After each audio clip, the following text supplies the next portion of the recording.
अस्सलाम वालेकुम। मेरा नाम वकार जका है। जो खातून मेरे साथ आज मौजूद होंगी उनके लिए सबसे पहले तो मैं रिक्वेस्ट करूंगा कि आज का इंटरव्यू बच्चे ना देखें। नैरो माइंडेड हजरात जिनको इस किस्म की रिसर्च रिपोर्ट्स जिसमें सेक्सुअल कंटेंट आता है, उनको अनकंफर्टेबल लगता है, प्लीज बड़ी रिक्वेस्ट है मत देखिएगा। मैं फिर आपसे अर्ज कर रहा हूँ, इस शो का मकसद क्या है, क्यों ये किया जा रहा है?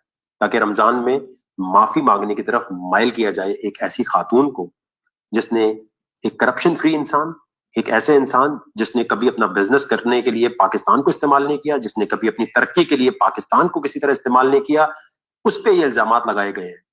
आपको मैं एक छोटी सी चीज समझाना चाहता हूं। जब भी हमारे माशरे में कोई औरत किसी पर सेक्सुअल इल्जाम लगाती है तो उस मर्द का सत्यानाश कर दिया जाता है। और जब औरत ऐसे इल्जाम लगाती है तो कहते हैं जाने दो यार, क्या लड़ना यार, औरत है।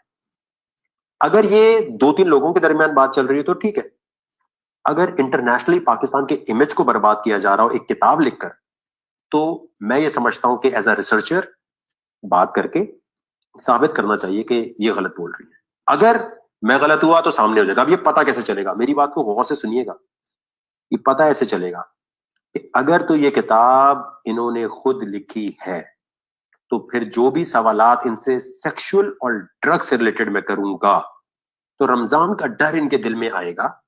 और डरते डरते यकीनी तौर पर एक पॉइंट पे आके, अगर इन्होंने खुद नहीं लिखी, अगर ये वाकयात नहीं हुए, तो ये एकदम डर जाएंगी और डर के ये जरूर कहेंगी यार तुम मुझे एम्बेरस कर रहे हो, मैं आगे बात नहीं करना चाहती, या फिर शो छोड़ देंगी। और जो मैं सवालात करूंगा वो इनकी किताब से हैं, कोई अपनी तरफ से बनाकर नहीं। मैंने पूरी बुक पढ़ के रिसर्च करके काफी टाइम लगाया इस पे, और लगाने के बाद मुझे अंदाजा हुआ कि बेबुनियाद झूठ। ये मैं वैसा होस्ट नहीं हूं कि इधर से बात सुनी उधर से बात सुनी, एक रिव्यू पढ़ा और कर दिया। पूरी किताब पढ़ने के बाद, इनके बहुत सारे लोगों से राब्ता करने के बाद मुझे ये अंदाजा हो गया कि ये किताब इनको किसी ने लिख कर दी और इन्होंने आगे, और यह जो पोर्शन है इसमें, ये सेक्सुअल पोर्शन जो है वो इन्होंने किसी ने दिया और इन्होंने प्रिंट कर दिया। अच्छा, अब जो शख्स, फिर मेरी बात जरा गौर कीजिएगा, जो शख्स सेक्सुअल बातें रूटीन में नहीं करता, जो शख्स सेक्सुअल बातें इस किस्म की नहीं देखी होती, और उसको कोई कहता है यार ये किताब है, छाप दो। तुमसे कोई पाकिस्तान में हिम्मत नहीं रखता जर्नलिस्ट के तुमसे ये पूछे कि तुमने जो गलाजत लिखी है, ये जो सेक्स की बातें लिखी हैं, ये सही लिखी हैं या गलत लिखी हैं, कोई पूछेगा ही नहीं।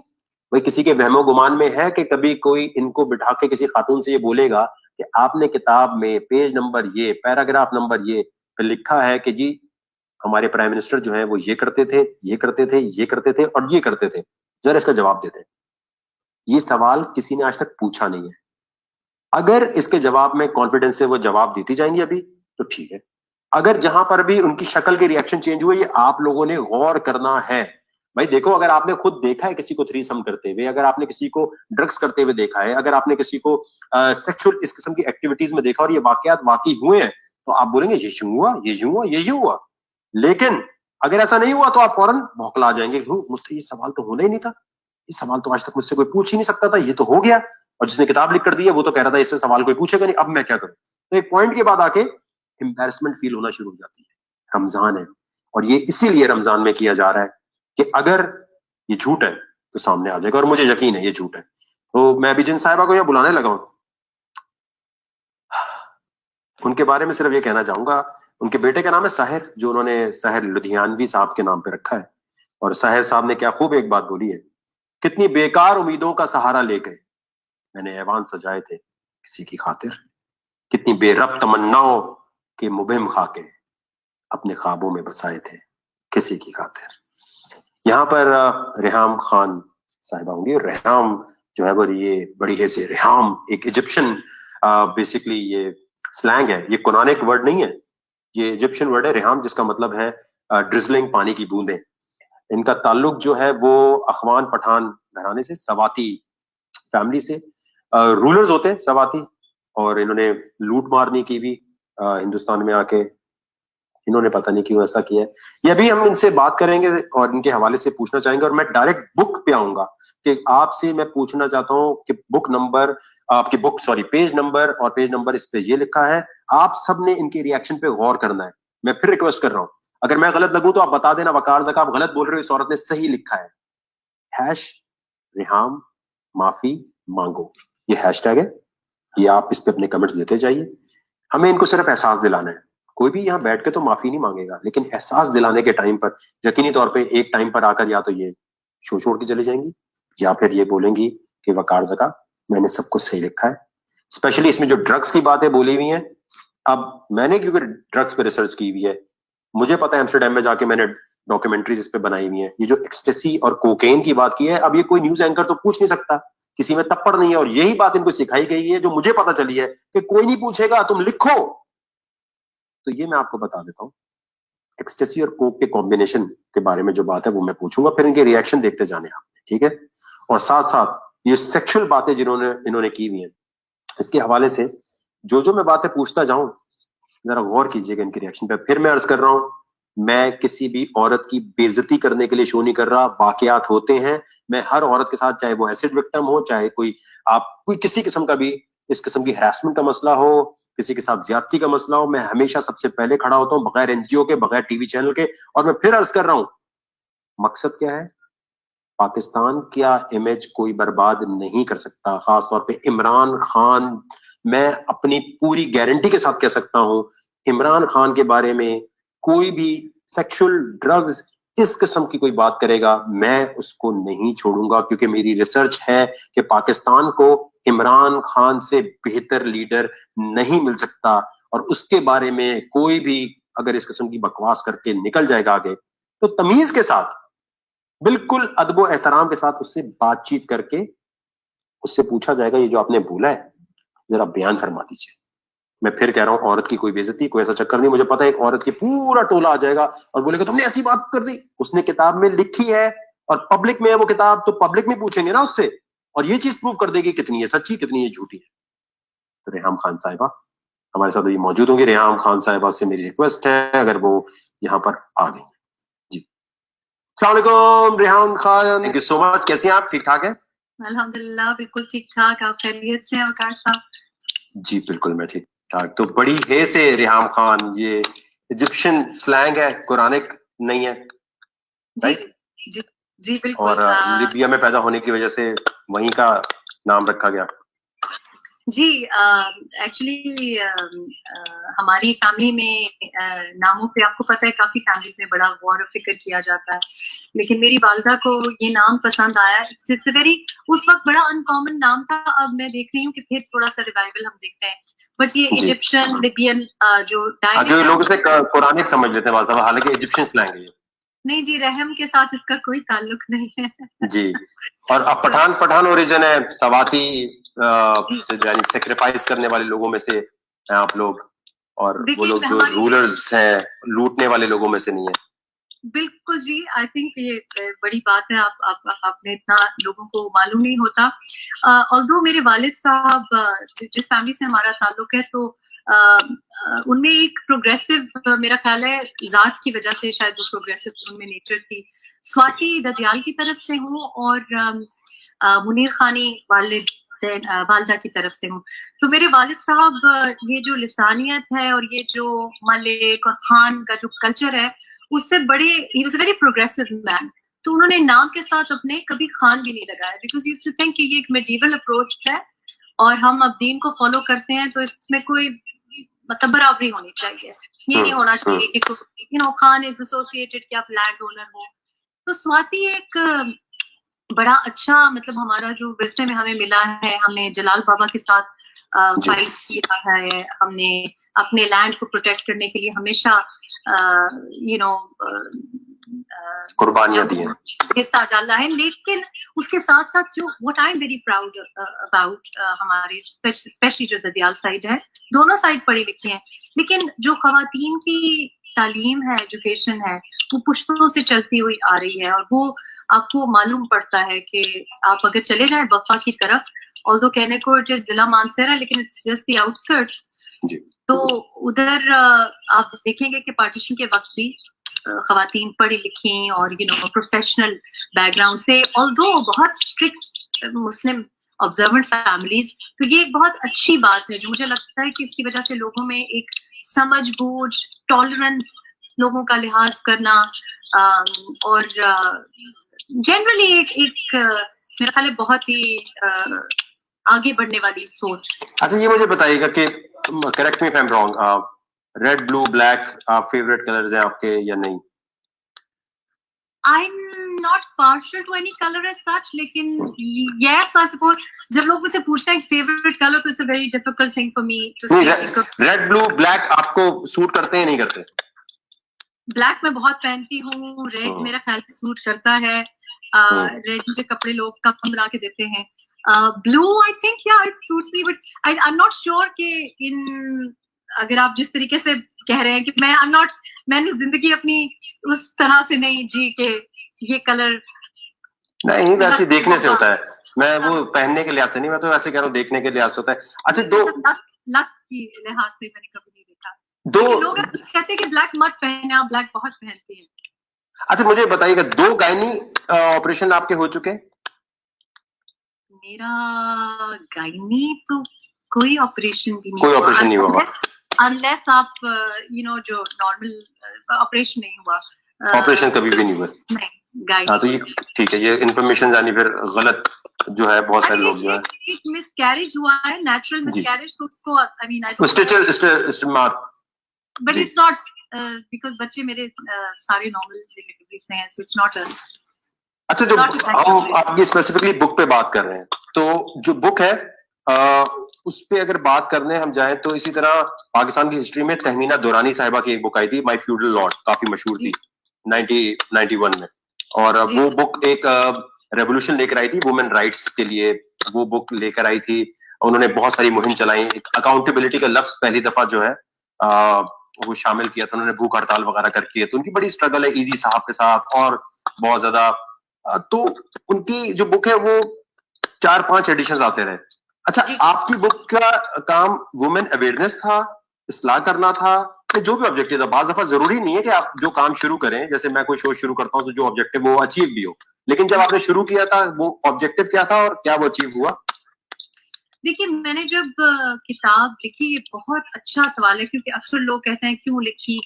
आई थिंक एक तो मुझे लगता है कि हर एक इंसान के अंदर एक स्टोरी होती है, चाहे वो फिक्शन लिखना चाहे, अपनी कहानी बयान करना चाहे। I have always been very pulled by autobiographies. मैंने तहमीना दुरानी साहिबा की जो फर्स्ट वन में पढ़ी थी, और सबकी autobiographies, I reading Elton John's आजकल। मैं समझती हूँ कि वो लोग जो कि जरा ऐसी जिंदगी गुजारते हैं जहां उनको बहुत देखने को मिलता है, उनको शेयर करना चाहिए। मुझे बहुत इंटरेस्ट होता है लोगों की जिंदगी से सीखने का। मैंने जब लिखा तो लिटरली इस वजह से लिखा कि मैंने एक ऐसी जिंदगी गुजारी है जिसको आप अजीब व गरीब कह सकते हैं। बहुत से कम अरसे में बहुत से ऐसे तजुर्बात हुए जो आम लोगों को शायद सारे ना हो, लेकिन ये भी सही है कि बहुत से तजुर्बात में से एक तजुर्बा ऐसा होगा, जब आप मेरी किताब पढ़ेंगे तो आपके साथ हुआ होगा, या आपकी खुदा ना खास्ता किसी बहन, भाभी, माँ के साथ हुआ होगा। क्योंकि मुझे बहुत से लोगों ने ये कहा कि सारी बातें तो नहीं, लेकिन ये मेरे साथ हुआ है। आई फेल्ट कि मुझसे कभी लोगों ने खुल के बात नहीं की। हमारे माशरे में वालिदैन भी हमसे खुल के बात नहीं करते, टीचर्स भी हमसे खुल के बात नहीं करती, और मुझे लगता था कि ये मेरी रिस्पॉन्सिबिलिटी है कि जो चीजें मुझे गिर पड़ के सीखनी पड़ी वो मैं बता चलूं। और बहुत से लोगों ने कहा कि बड़ी बातें हैं जो टैबू हैं, लेकिन मैं एक्चुअली कुछ बातों के बारे में बात करना चाहती थी कि इस बात के बारे में लड़कियों को पता होना चाहिए, बच्चों को पता होना चाहिए। फॉर एग्जाम्पल, मैं आज ही किसी से कह रही थी कि मैं शायद 32 साल की थी और मैंने कभी चरस की स्मेल नहीं सूंघी थी। तो अगर आपको मालूम ना हो तो आपको कैसे पता चलेगा कि चरस क्या चीज है? सो आई थिंक जो चीज गलत भी है उसके बारे में आगाही होना, उसके बारे में नॉलेज होना जरूरी है। कि तो आपका काम अवेयरनेस था, आपका काम इस बुक से अवेयरनेस था, इस्लाह था? देखिए, दोनों है। आई वांटेड कि मैंने जो गलतियां की हैं, और दो लोग लेक्चरबाजी से या किसी और की बात से सुन के नहीं हमेशा सीखते, लेकिन मेरा मकसद ये था कि मैंने आपको अपनी सारी गलतियां, अपनी सारी लाइफ में जो कुछ हुआ है वो मैंने आपको सब बताया है। और आई थिंक कि मेरे लिए बहुत बड़ा स्टेप था। जो लोग मुझे जानते हैं वो जानते हैं कि मैं बहुत सारी जिंदगी मैंने बहुत प्राइवेट गुजारी है। मेरे बच्चे भी पसंद नहीं करते, कैमरे के सामने आना नहीं पसंद करते, पिक्चर्स नहीं पसंद करते। और मेरे लिए एक बहुत बड़ा स्टेप था, क्योंकि मैं बहुत प्राइवेट किस्म की फैमिली से बिलोंग करती हूँ और मैंने सारी जिंदगी कभी किसी को कुछ नहीं बताया, लेकिन एक हादसा हुआ जिसकी वजह से लोगों को काफी कुछ पता चल गया, कुछ सही कुछ गलत। तो आई वांटेड कि मैं maybe I should be open also about everything. अच्छा, ये जैसे आपने बुक में जो है पेज नंबर 32 है, सेकंड पैरा, इसमें आपने लिखा हुआ है tell your child about sex, और वो कॉन्डम की पूरी थ्योरी आपने बताई हुई है कि कॉन्डम आपको कहीं मिलते थे तो आप उससे गुब्बारे फुला के जा रही होती थी, जिसको अगर वैसे लिटरल मीनिंग में पढ़े तो बड़ी एक एब्नॉक्शियस चीज लगती है कि भाई कॉन्डम मिल गए उसे गुब्बारे फुला के जा रही है, लेकिन उसका मकसद शायद आपका ये कि सेक्स एजुकेशन जो है माँ को देनी आनी चाहिए। May be correct me if I am wrong, या तो आप चाहती हैं सेक्स एजुकेशन देने का कोई तरीका है।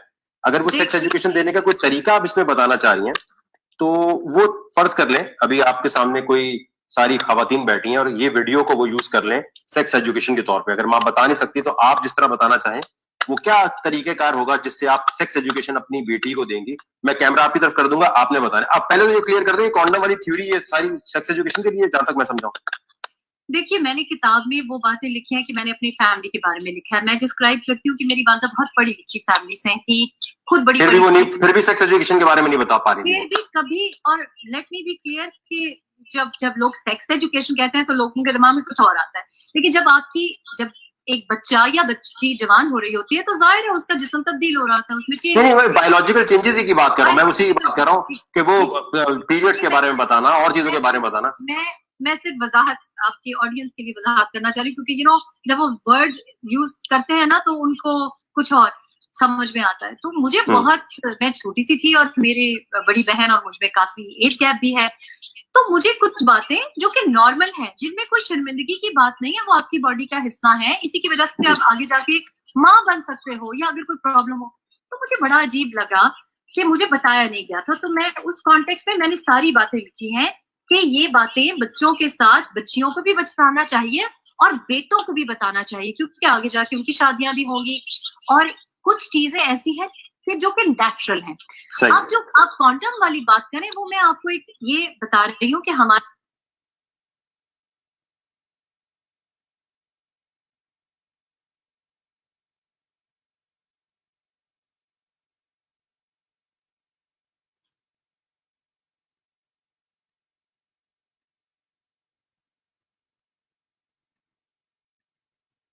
मैं आगे जाके बताती हूँ कि मेरी जितनी दोस्त है, सहेलियां हैं, उनकी भी और मेरी भी 15, 16, 17 साल की, 18 साल की उम्र में हम सबकी शादियां हुई। और आप तवक्को करते हैं कि आप एक अरेंज मैरिज में गैर मर्द के साथ, मतलब आप एक ऐसी घराने से हैं जहां आपने कभी किसी लड़के से बात नहीं की, कभी किसी का हाथ नहीं पकड़ा, अरेंज मैरिज हो रही है और आपको कुछ नहीं पता। अच्छा, यानी सुहागरात के बारे में लिबिया में रहने के बावजूद, इतना लिबरल होने के बावजूद कुछ भी नहीं बताया बता।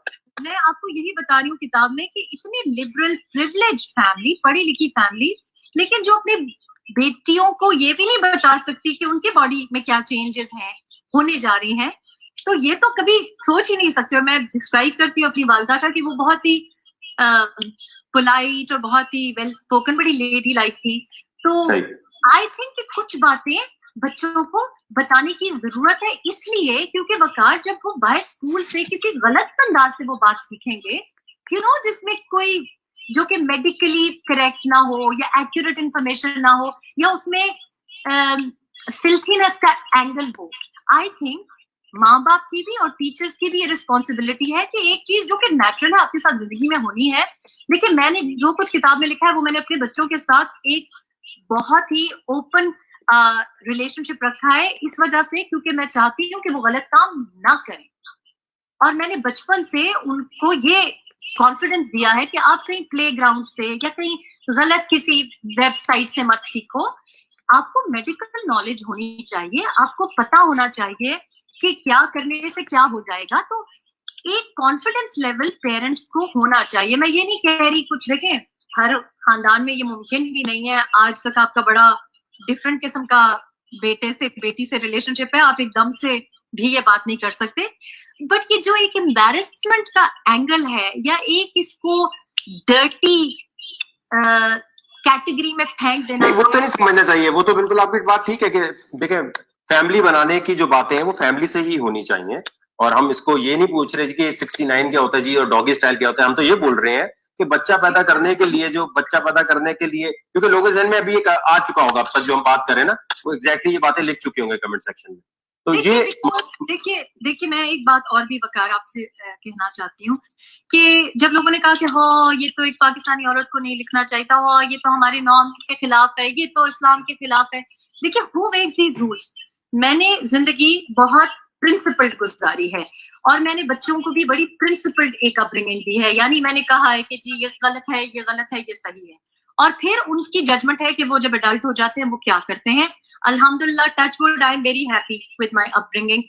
लेकिन ये बात बिल्कुल आप जहन में रख लें कि मैंने कोई हीरो बनने के लिए या इसलिए नहीं किताब लिखी थी कि आप नहीं, लेकिन देखिए एक बात है, देखिए ये वाली बात दुरुस्त है कि मैं ये कह रहा हूँ कि आपको हम ये नहीं कह रहे, मैंने आपको ये बहुत दफा देखा कि जो सवाल नहीं भी होता ना, आप एक्सप्लेन बहुत करती हैं। देखिए मैंने तो कहा ही नहीं कि आप हीरो बन रही है, मैं तो अप्रिशिएट कर रहा हूँ कि आपने ये बात लिखी है। मैं ये कह रही हूँ वकार साहब कि अभी जो कमेंट्स आपको आ रहे होंगे तो लोगों को, जो मेरे खैरखा हैं, उनको बड़ी तकलीफ होती है कि देखिए आपकी बात नहीं, लेकिन देखिए वो मसला ये कि पाकिस्तान में तो यहाँ पर हर एक पे कमेंट्स आते हैं। मैं ये क्लियर करना चाहता हूँ कि हमारी जो डिस्कशन का वकार, मेरा मतलब ये था कि मुझे कोई बुरा भला कहे इसकी मुझे कोई परवाह नहीं है। यानी मैं जब किताब लिख रही थी मैंने होश में लिखी है, मैं जानती थी कि लोग मुझे कोई गुलाब के गुलदस्ते नहीं भेजेंगे। I did it because I believe in it कि ये बात करनी चाहिए है, और मैंने गलत तरह से नहीं की, मैंने कॉन्टेक्स्ट में की है कि जी हमारी जो वैल्यू सिस्टम है फैमिलीज का, उसमें ऑनेस्टी होनी चाहिए। हमें बच्चों को अगर सही रास्ता नहीं दिखाएंगे तो फिर हम कल को कैसे कह सकते हैं कि वो गलत रास्ते पे चले गए। तो मेरा मकसद एक्सप्लेन करने का मकसद ये, इसी वजह से किताब, इतनी बड़ी किताब लिखी है। अगर मैं एक्सप्लेनेशन मेरी नेचर में ना होती तो इतनी वोलुमिनस किताब तो ना लिखती ना, छोटी सी किताब होती। मकसद ये है कि आई डोंट केयर कि लोग कहें कि उफ ये तो औरत ऐसी है या वैसी है। I don't care about that, I really don't care. I have written it because I felt I must do this, that I must talk about these things. अच्छा मुझे ये बताइएगा कि 1994 से 1997 तक का आपका जो अरसा है वो कैसा था? वो आपने डिस्क्राइब इतना ज्यादा नहीं किया हुआ, वो इमोशनल चेंजेस का, फैंटेसी का आपकी जिंदगी में आ चुका था चक्कर या नहीं आया था? 94 to 97 इत्तफाकन वकार कल परसों एक खातून ने मुझसे पूछा, कुछ उन्होंने कोई हाथ पढ़ने की ख्वाहिश का इजहार किया, तो उनके लिए मैंने 2 फोटो लेके उनको भेजे, उनकी मेरी फ्रेंड की वालिदा ने। तो उनको जब मिले तो उन्होंने कहा ये तो रेहाम खान का हाथ नहीं हो सकता। तो मैंने कहा नहीं जी मेरा ही है। एक्चुअली वो भी कुछ आई थिंक कि 94 to 97, 94 में मेरे दोनों बच्चे हो चुके थे, पहले दोनों बच्चे। एंड आई थिंक कि बाय 94 आई अंडरस्टूड कि मेरी मदद के लिए कोई नहीं आने वाला, ना कोई फैमिली में आने वाला है, ना कोई घोड़े पे सवार कोई हीरो आएगा और बचाएगा। I think we grow up thinking कि कोई आके हमें बचाएगा। We always lived with that fantasy. 94 तक मेरी सारी फैंटेसी खत्म हो गई। आई न्यू कि या तो मतलब कोई नहीं आएगा। So I think I went through a period of quiet. I am a very talkative, very chatty person. I went through a period where I thought कि this is it, this is life.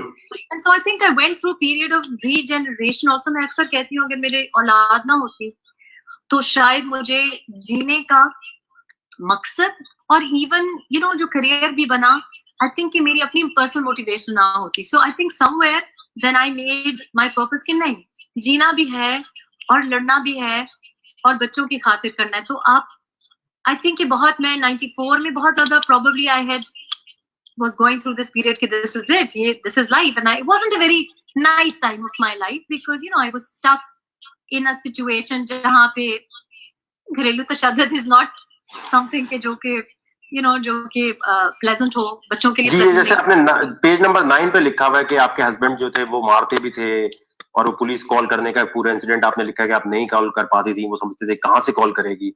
अच्छा doctor Ejaz की जब हम background उठाते हैं या बाकी चीजें देखते हैं, उनकी जिंदगी में बचपन से लेकर आज तक मुझे वायलेंस नजर नहीं आया, जहां तक मैंने रिसर्च की है। जो एक होता है ना, एक जो बंदा होता है या तो शराब पीता है या कुछ ऐसी हरकत करता है जिसकी वजह से उसमें वायलेंस आता है। अच्छा, जो उनकी जिस तरह की हिस्ट्री रही है, जो अरसा आप बता रही हैं, जैसे कि उसमें बहुत ज्यादा मारने का और वो पंच सीने पे मारने वाला जो चक्कर है, तो ये फिक्शन लिखा हुआ है आप डिपिक्ट कर रही हैं या वाकई ये पंच मारने वाला चक्कर है? देखिए, पहली बात ये रेहाम खान की बात के अलावा, पहली बात वकार, आपके व्यूअरशिप काफी है, ये बात एक प्लीज लोगों को ज़हन नशीन कर लेनी चाहिए कि सबसे पहला हक जो औरत का है ना, उसकी बात की यकीन करने का हक है, the right to be believed. और मैं अब यूके में कैंपेन कर रही हूँ कि मसला खवातीन का ये कि उनकी बात पे यकीन ही कोई नहीं करता। कोई भी औरत किसी नस्ल की भी हो अपना घर नहीं तोड़ना चाहती। दूसरी बात ये कि जब मैं अपने बारे में लिखा है, जो कुछ मैंने इस किताब में लिखा है, इसमें बहुत सी बातें मैंने नहीं लिखी जो कि सच हैं, लेकिन जो इस किताब में है वो 200% सच है। इसमें कोई भी मुबालगा आराई नहीं है, किसी चीज में भी एडिशन नहीं की गई। और जहां तक उस शख्स का ताल्लुक है, तो मैं उनको बचपन से जाहिर है फैमिली का सेटअप जानती हूँ। मैंने थ्रू द किताब ये भी लिखा है कि कोई शख्स ओवरनाइट अब्यूसिव नहीं बनता। माशरा उसको घर में प्यार मिला है कि नहीं मिला, इस वजह से आपकी किरदार आपका बनता है। और उनकी जो अपब्रिंगिंग थी उसमें उनको बचपन में, देखिए, लड़के को बाप का प्यार मिलना बहुत जरूरी है। बाप हमारे माशरे में लड़कियों के साथ तो जो ज्यादती होती है सब देखते हैं, ठीक है, लेकिन मतलब उनके साथ ओवर्ट ज्यादती होती है, रेप हो जाता है, मार पिटाई। लड़कों के साथ जो ज्यादती होती है वो ये होती है कि लड़के को बाप और माशरा इंसान भी नहीं समझता कि मर्द है तो इसके इमोशंस भी नहीं है, इसको गले से नहीं लगाना, इसकी आंख में आंसू नहीं आ सकते, उससे आवाज भी यूं करके बात करते हैं। एंड लड़का भी तो इंसान है, बच्चा है, उससे भी प्यार और लाड की जरूरत होती है। तो मैंने इस कॉन्टेक्स्ट में भी लिखा है कि देखिए, आगे जाके जब इंसान एक एहसास महरूमी के साथ या अनलव्ड माशरे में या घर में उसकी परवरिश हो, तो फिर वो अपना जो एंगर है या उसकी जो पेंट अप इमोशंस है वो निकालता है। कहाँ निकालता है? वीकेस्ट पे निकालता है। तो जरूरी नहीं है कि वो शख्स बाहर जाके जो अपनी मर्दानगी बाहर दिखा सकता है, वो औरत पे हाथ उठा ही नहीं सकता, क्योंकि वो अपनी मर्दानगी में सिक्योर होता है। फिर मैं किताब में लिखती भी हूँ कि उनकी एक थी एक अल्कोहल पे भी डिपेंडेंस थी, लेकिन मैंने ये भी लिखा है कि एक्चुअली अल्कोहल पे डिपेंडेंस ऐसी थी कि उसके बाद कुछ खास नहीं होता था क्योंकि he couldn't handle it very well. लेकिन एक थी, एंड आई ऑल्सो थिंक कि मैं उन औरतों में से हूँ जो कि अल्हम्दुलिल्लाह have come out of it relatively unscarred. मेरा ख्याल है बहुत सी बच्चियां जब आप उनकी आंख में उंगली इस तरह थ्रेटनिंग तरीके से देते हो तो वो डर जाती हैं। जैसे उनका कहना ये होता है, आपने सुना ही होगा कि वेल्थ के लिए या पैसे के लिए किसी हद तक भी रिहाम जा सकती हैं, और वेल्थ की उस पूरे चक्कर की वजह से ही सारा ड्रामा हुआ है। देखिए, उसमें तो एक सिंपल सी बात है कि मैंने उनके वैसे इंटरव्यूज नहीं देखे। जब आप किसी के साथ जिंदगी गुजारते हैं तो दोबारा आप उनकी आवाज नहीं सुनना चाहते, लेकिन जो लोग मुझे कहते हैं, देखें, या तो रेहाम खान को डिवोर्स लेने से कोई वेल्थ मिली होती या उसको कोई फायदा होता। I have made some difficult decisions in life जहां मैंने वेल्थ को ठुकराया है या एक स्टेटस को ठुकराया है। That is fact. अगर मुझे वेल्थ या स्टेटस की बहुत परवाह होती तो मैं मुख्तलिफ किस्म की औरत होती, मैं ना पहली शादी को छोड़ती, लेकिन मुझे अपने बच्चों की जान भी, और सबसे बड़ी बात जो थी वकार, उस वक्त मैं ये सोच रही थी कि मैं ये नहीं चाहती कि साहिर बड़ा होके ऐसा मर्द बने या रिदा और इनाया ये समझे कि उनके साथ कोई शख्स ऐसे सलूक कर सकता है और उनको बर्दाश्त करना चाहिए। बिकॉज आपको एग्जाम्पल से आपको वो कड़ी जो है ना वो तोड़नी पड़ती है, वो सिलसिला तोड़ना पड़ता है। It was a difficult decision. मेरे पास कोई सपोर्ट नहीं थी, मेरे पास कोई पैसे नहीं थे उस वक्त, लेकिन राज़िक अल्लाह पाक की जात है, कोई इंसान नहीं, कोई मर्द नहीं है जो आपको रिस्क दे रहा है। ये तो हमारे ईमान के खिलाफ है। तो अल्लाह ने मेहरबानी की। मैं तो कोई, तो आप लड़कियों को क्या रेकमेंड करना चाहेंगे जब पहली दफा मर्द को जज कैसे करे? एक मर्द बहुत जो शरीफ लग रहा होता है, एक मर्द जो बहुत अच्छा लग रहा होता है, जिसके इस्तिखारे में नाम भी आ जाता है, जिसके बाद ये भी पता चलता है जी बहुत अच्छा बिजनेस करता है, सब कुछ सेट है, शराब भी नहीं पीता, लेकिन बाद में चल के औरत को मारता है, इस मर्द का पहले से कैसे पता चलेगा? ऑनेस्टली वकार, इसका ये $1 मिलियन क्वेश्चन है। इसलिए क्योंकि जो लोग अब्यूसिव होते हैं, and you also have to realize कि जो लोग अब्यूसिव होते हैं ना, उनको पता होता है कि वो अब्यूसिव है। और हमारे कल्चर में और लैटिन अमेरिकन कल्चर में भी अक्सर औरतों को पता ही नहीं होता कि एक्चुअली ये अब्यूज है। उनको पता नहीं होता कि उनके साथ कोई हद तक की इज्जत हो रही है या अब्यूज हो रहा है। और ये मालूम करना, देखिए जब कोई रिश्ते के लिए आता है उस वक्त तो कहता है मैं तारे तोड़ के ले आऊंगा।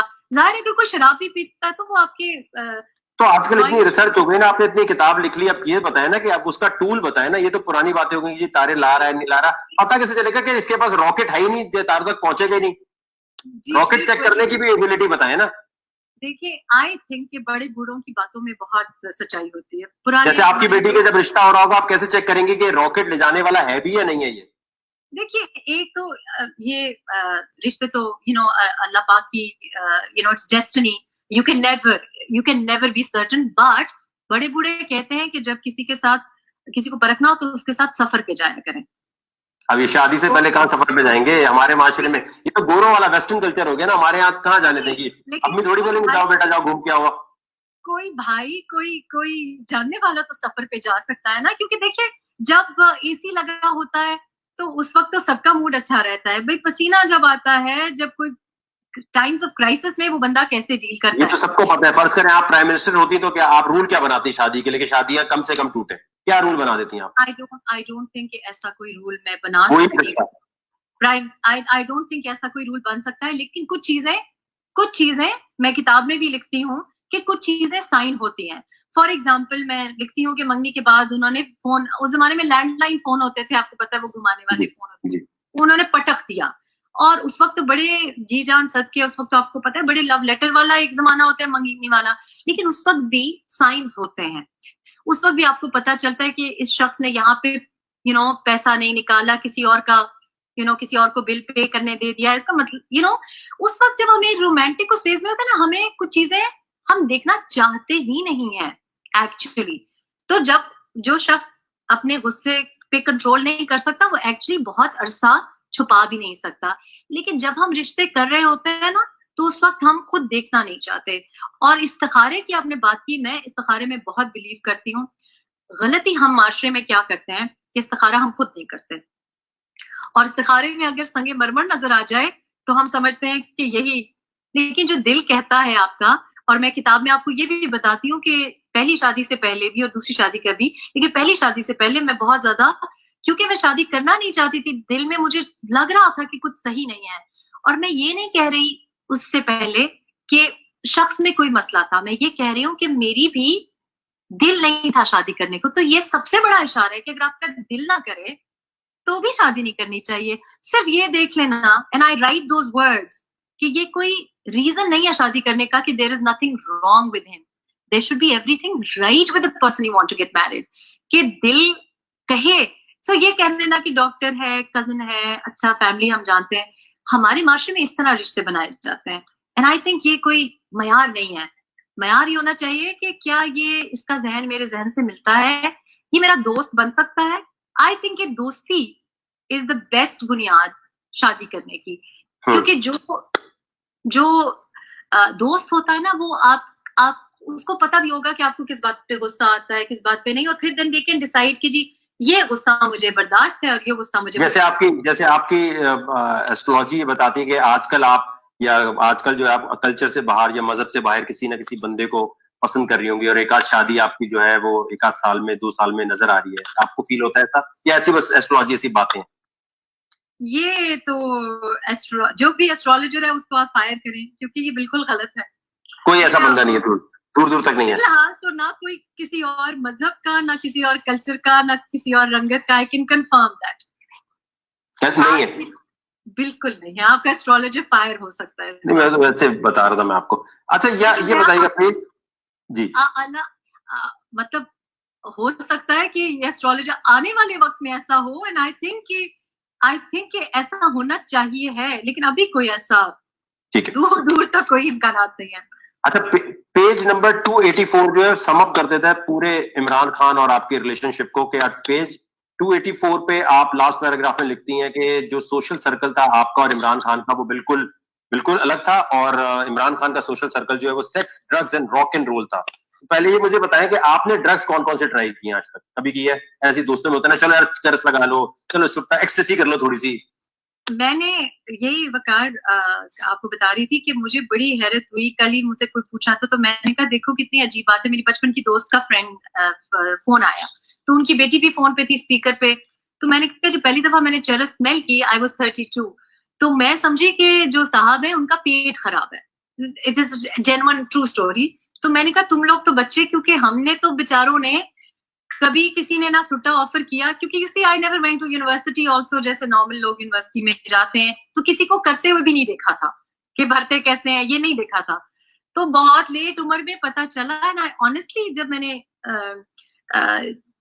पहली दफा स्मेल किया, कोई शख्स कर रहे थे, तो मुझे नहीं पता चला कि ये चीज है। मैं समझी कि ये जो जिस घर में हम जा रहे हैं वहां उन साहब का पेट खराब है, और मैंने ये बोल पड़ी। तो बाद में जो मेरे साथ खातून थी उन्होंने कहा बेवकूफ ये, मैंने कहा अच्छा, आई थॉट कि वाकई की कोई सफाई नहीं है, इट वाज लाइक टॉयलेट की तरह की स्मेल थी, सीरियसली स्पीकिंग। तो मेरा मजाक उड़ानी थी मेरी फ्रेंड की बेटी के खाला आप तो, so I think yes I came from a bag, and a lot of people say कि जी आप तो सारी जिंदगी यूके में रही हैं। यूके में हर कोई क्लब्स में नहीं बैठा रहता। नहीं नहीं, बिल्कुल वो सही बात है। नहीं नहीं, वो एम्स्टरडेम में भी हर कोई रेड लाइट एरियाज में नहीं जाता, वो सही बात है। नहीं, एम्स्टरडेम में भी नहीं जाता। लेकिन आपने कभी आज तक कोकेन, शराब कुछ नहीं ट्राई किया? Wine, red wine? I can confirm on the Waqar Zaka show, क्योंकि वकार ज़का शो के ऊपर आने पे इतना खतरनाक शो है, मुझे सुबह से इतने फोन कॉल्स आ रहे थे कि मैम आप वकार ज़का शो पे जा रही हैं, मुझे बड़ा मना किया गया। तो जब मुझे मना किया गया तो मैंने कहा नहीं, ये तो अब मैं डरने आप तो बताने, आपने बोला अब तो जाऊंगी मैं। हाँ, नहीं डरना तो नहीं है।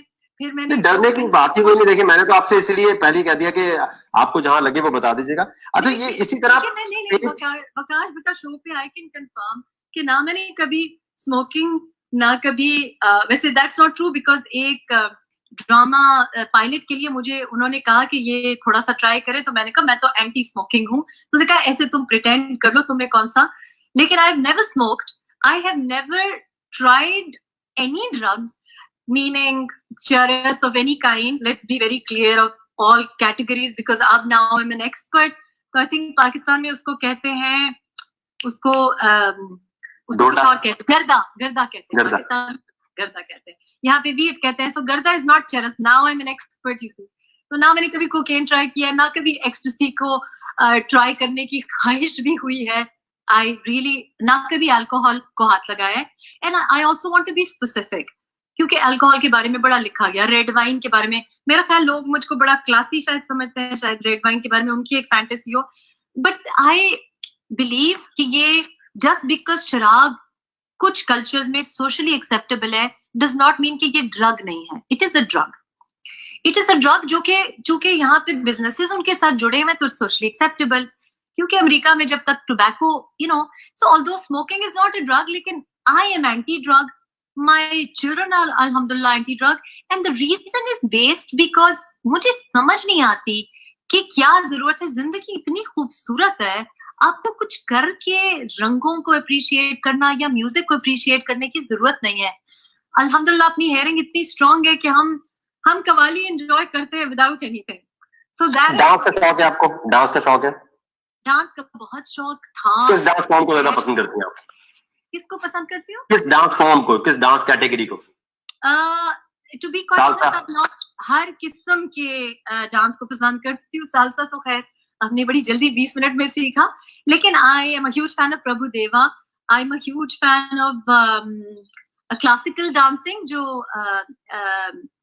बोथ वेस्टर्न एज वेल, जैसे बॉलरूम डांसिंग हो गई, एंड ऑल्सो जो हमारी जो कथक आर्ट फॉर्म है, I really like it. So I like dance. I appreciate that. I'm not very good.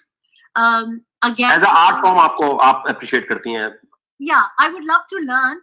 और जिस सालसा की तरफ आप इशारा कर रहे हैं, you see that was for charity on BBC. मैंने जिंदगी में वकार कभी कोई काम छुपा के नहीं किया। Like जो आप जिस डांस की आप बात करें, that was on a public platform for children in need. मैंने तो भी की नहीं है अभी, मैंने मैंने की भी नहीं है, मैंने तो जनरल बात पूछी है। लेकिन I do like salsa. I'm not, but you see, I think everything that I've done, I'm not even my mistakes. लेकिन जो गलतियां भी की है वो आपके सामने पब्लिकली की। तो ये मुझे बताएं कि जैसे पेज 285 285 पर आपने जो है, आवाज आ रही है? सॉरी, जी कॉल आ जी जी जी, तो मैं आपसे ये पूछ रहा था कि पेज 285 पर आवाज आ रही नहीं आ रहा, आ रही है आवाज? I can't hear you. Okay, एक मिनट रुकिए। अब आ रही है आवाज आपको? हाँ जी, हाँ, सॉरी, बीच में कॉल आ नहीं, गई है।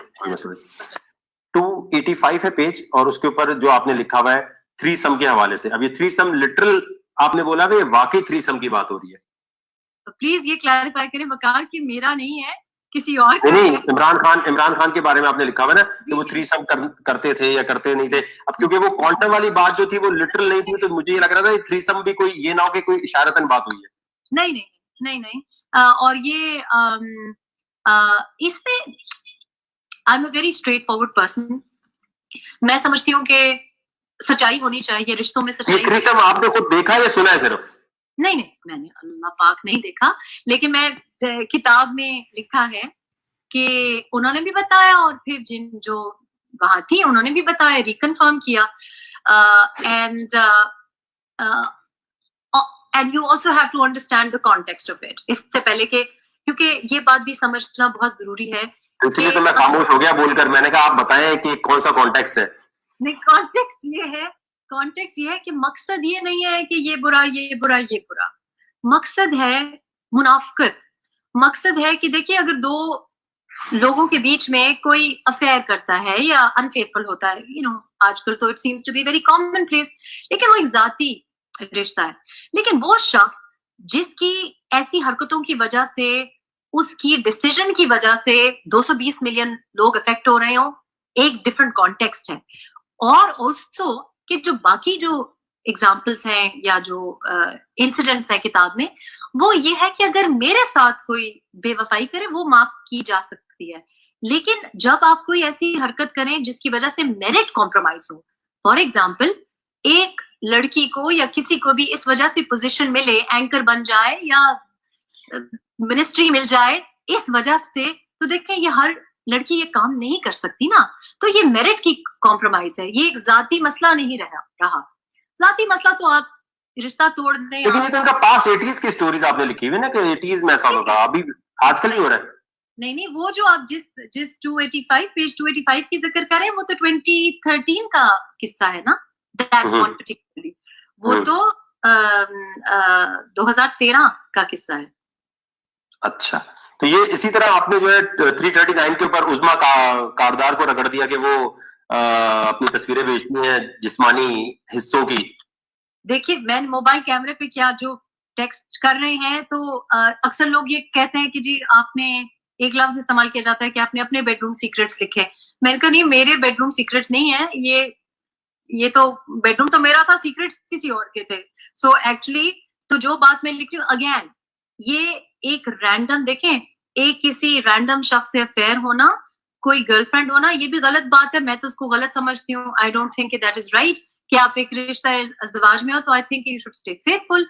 लेकिन चले, अगर आपने रखना भी है तो उसको पार्टी में हिस्सा होना या उसको कोई पोजीशन देना। इसका नाम उस्मा का हटा के कर देती।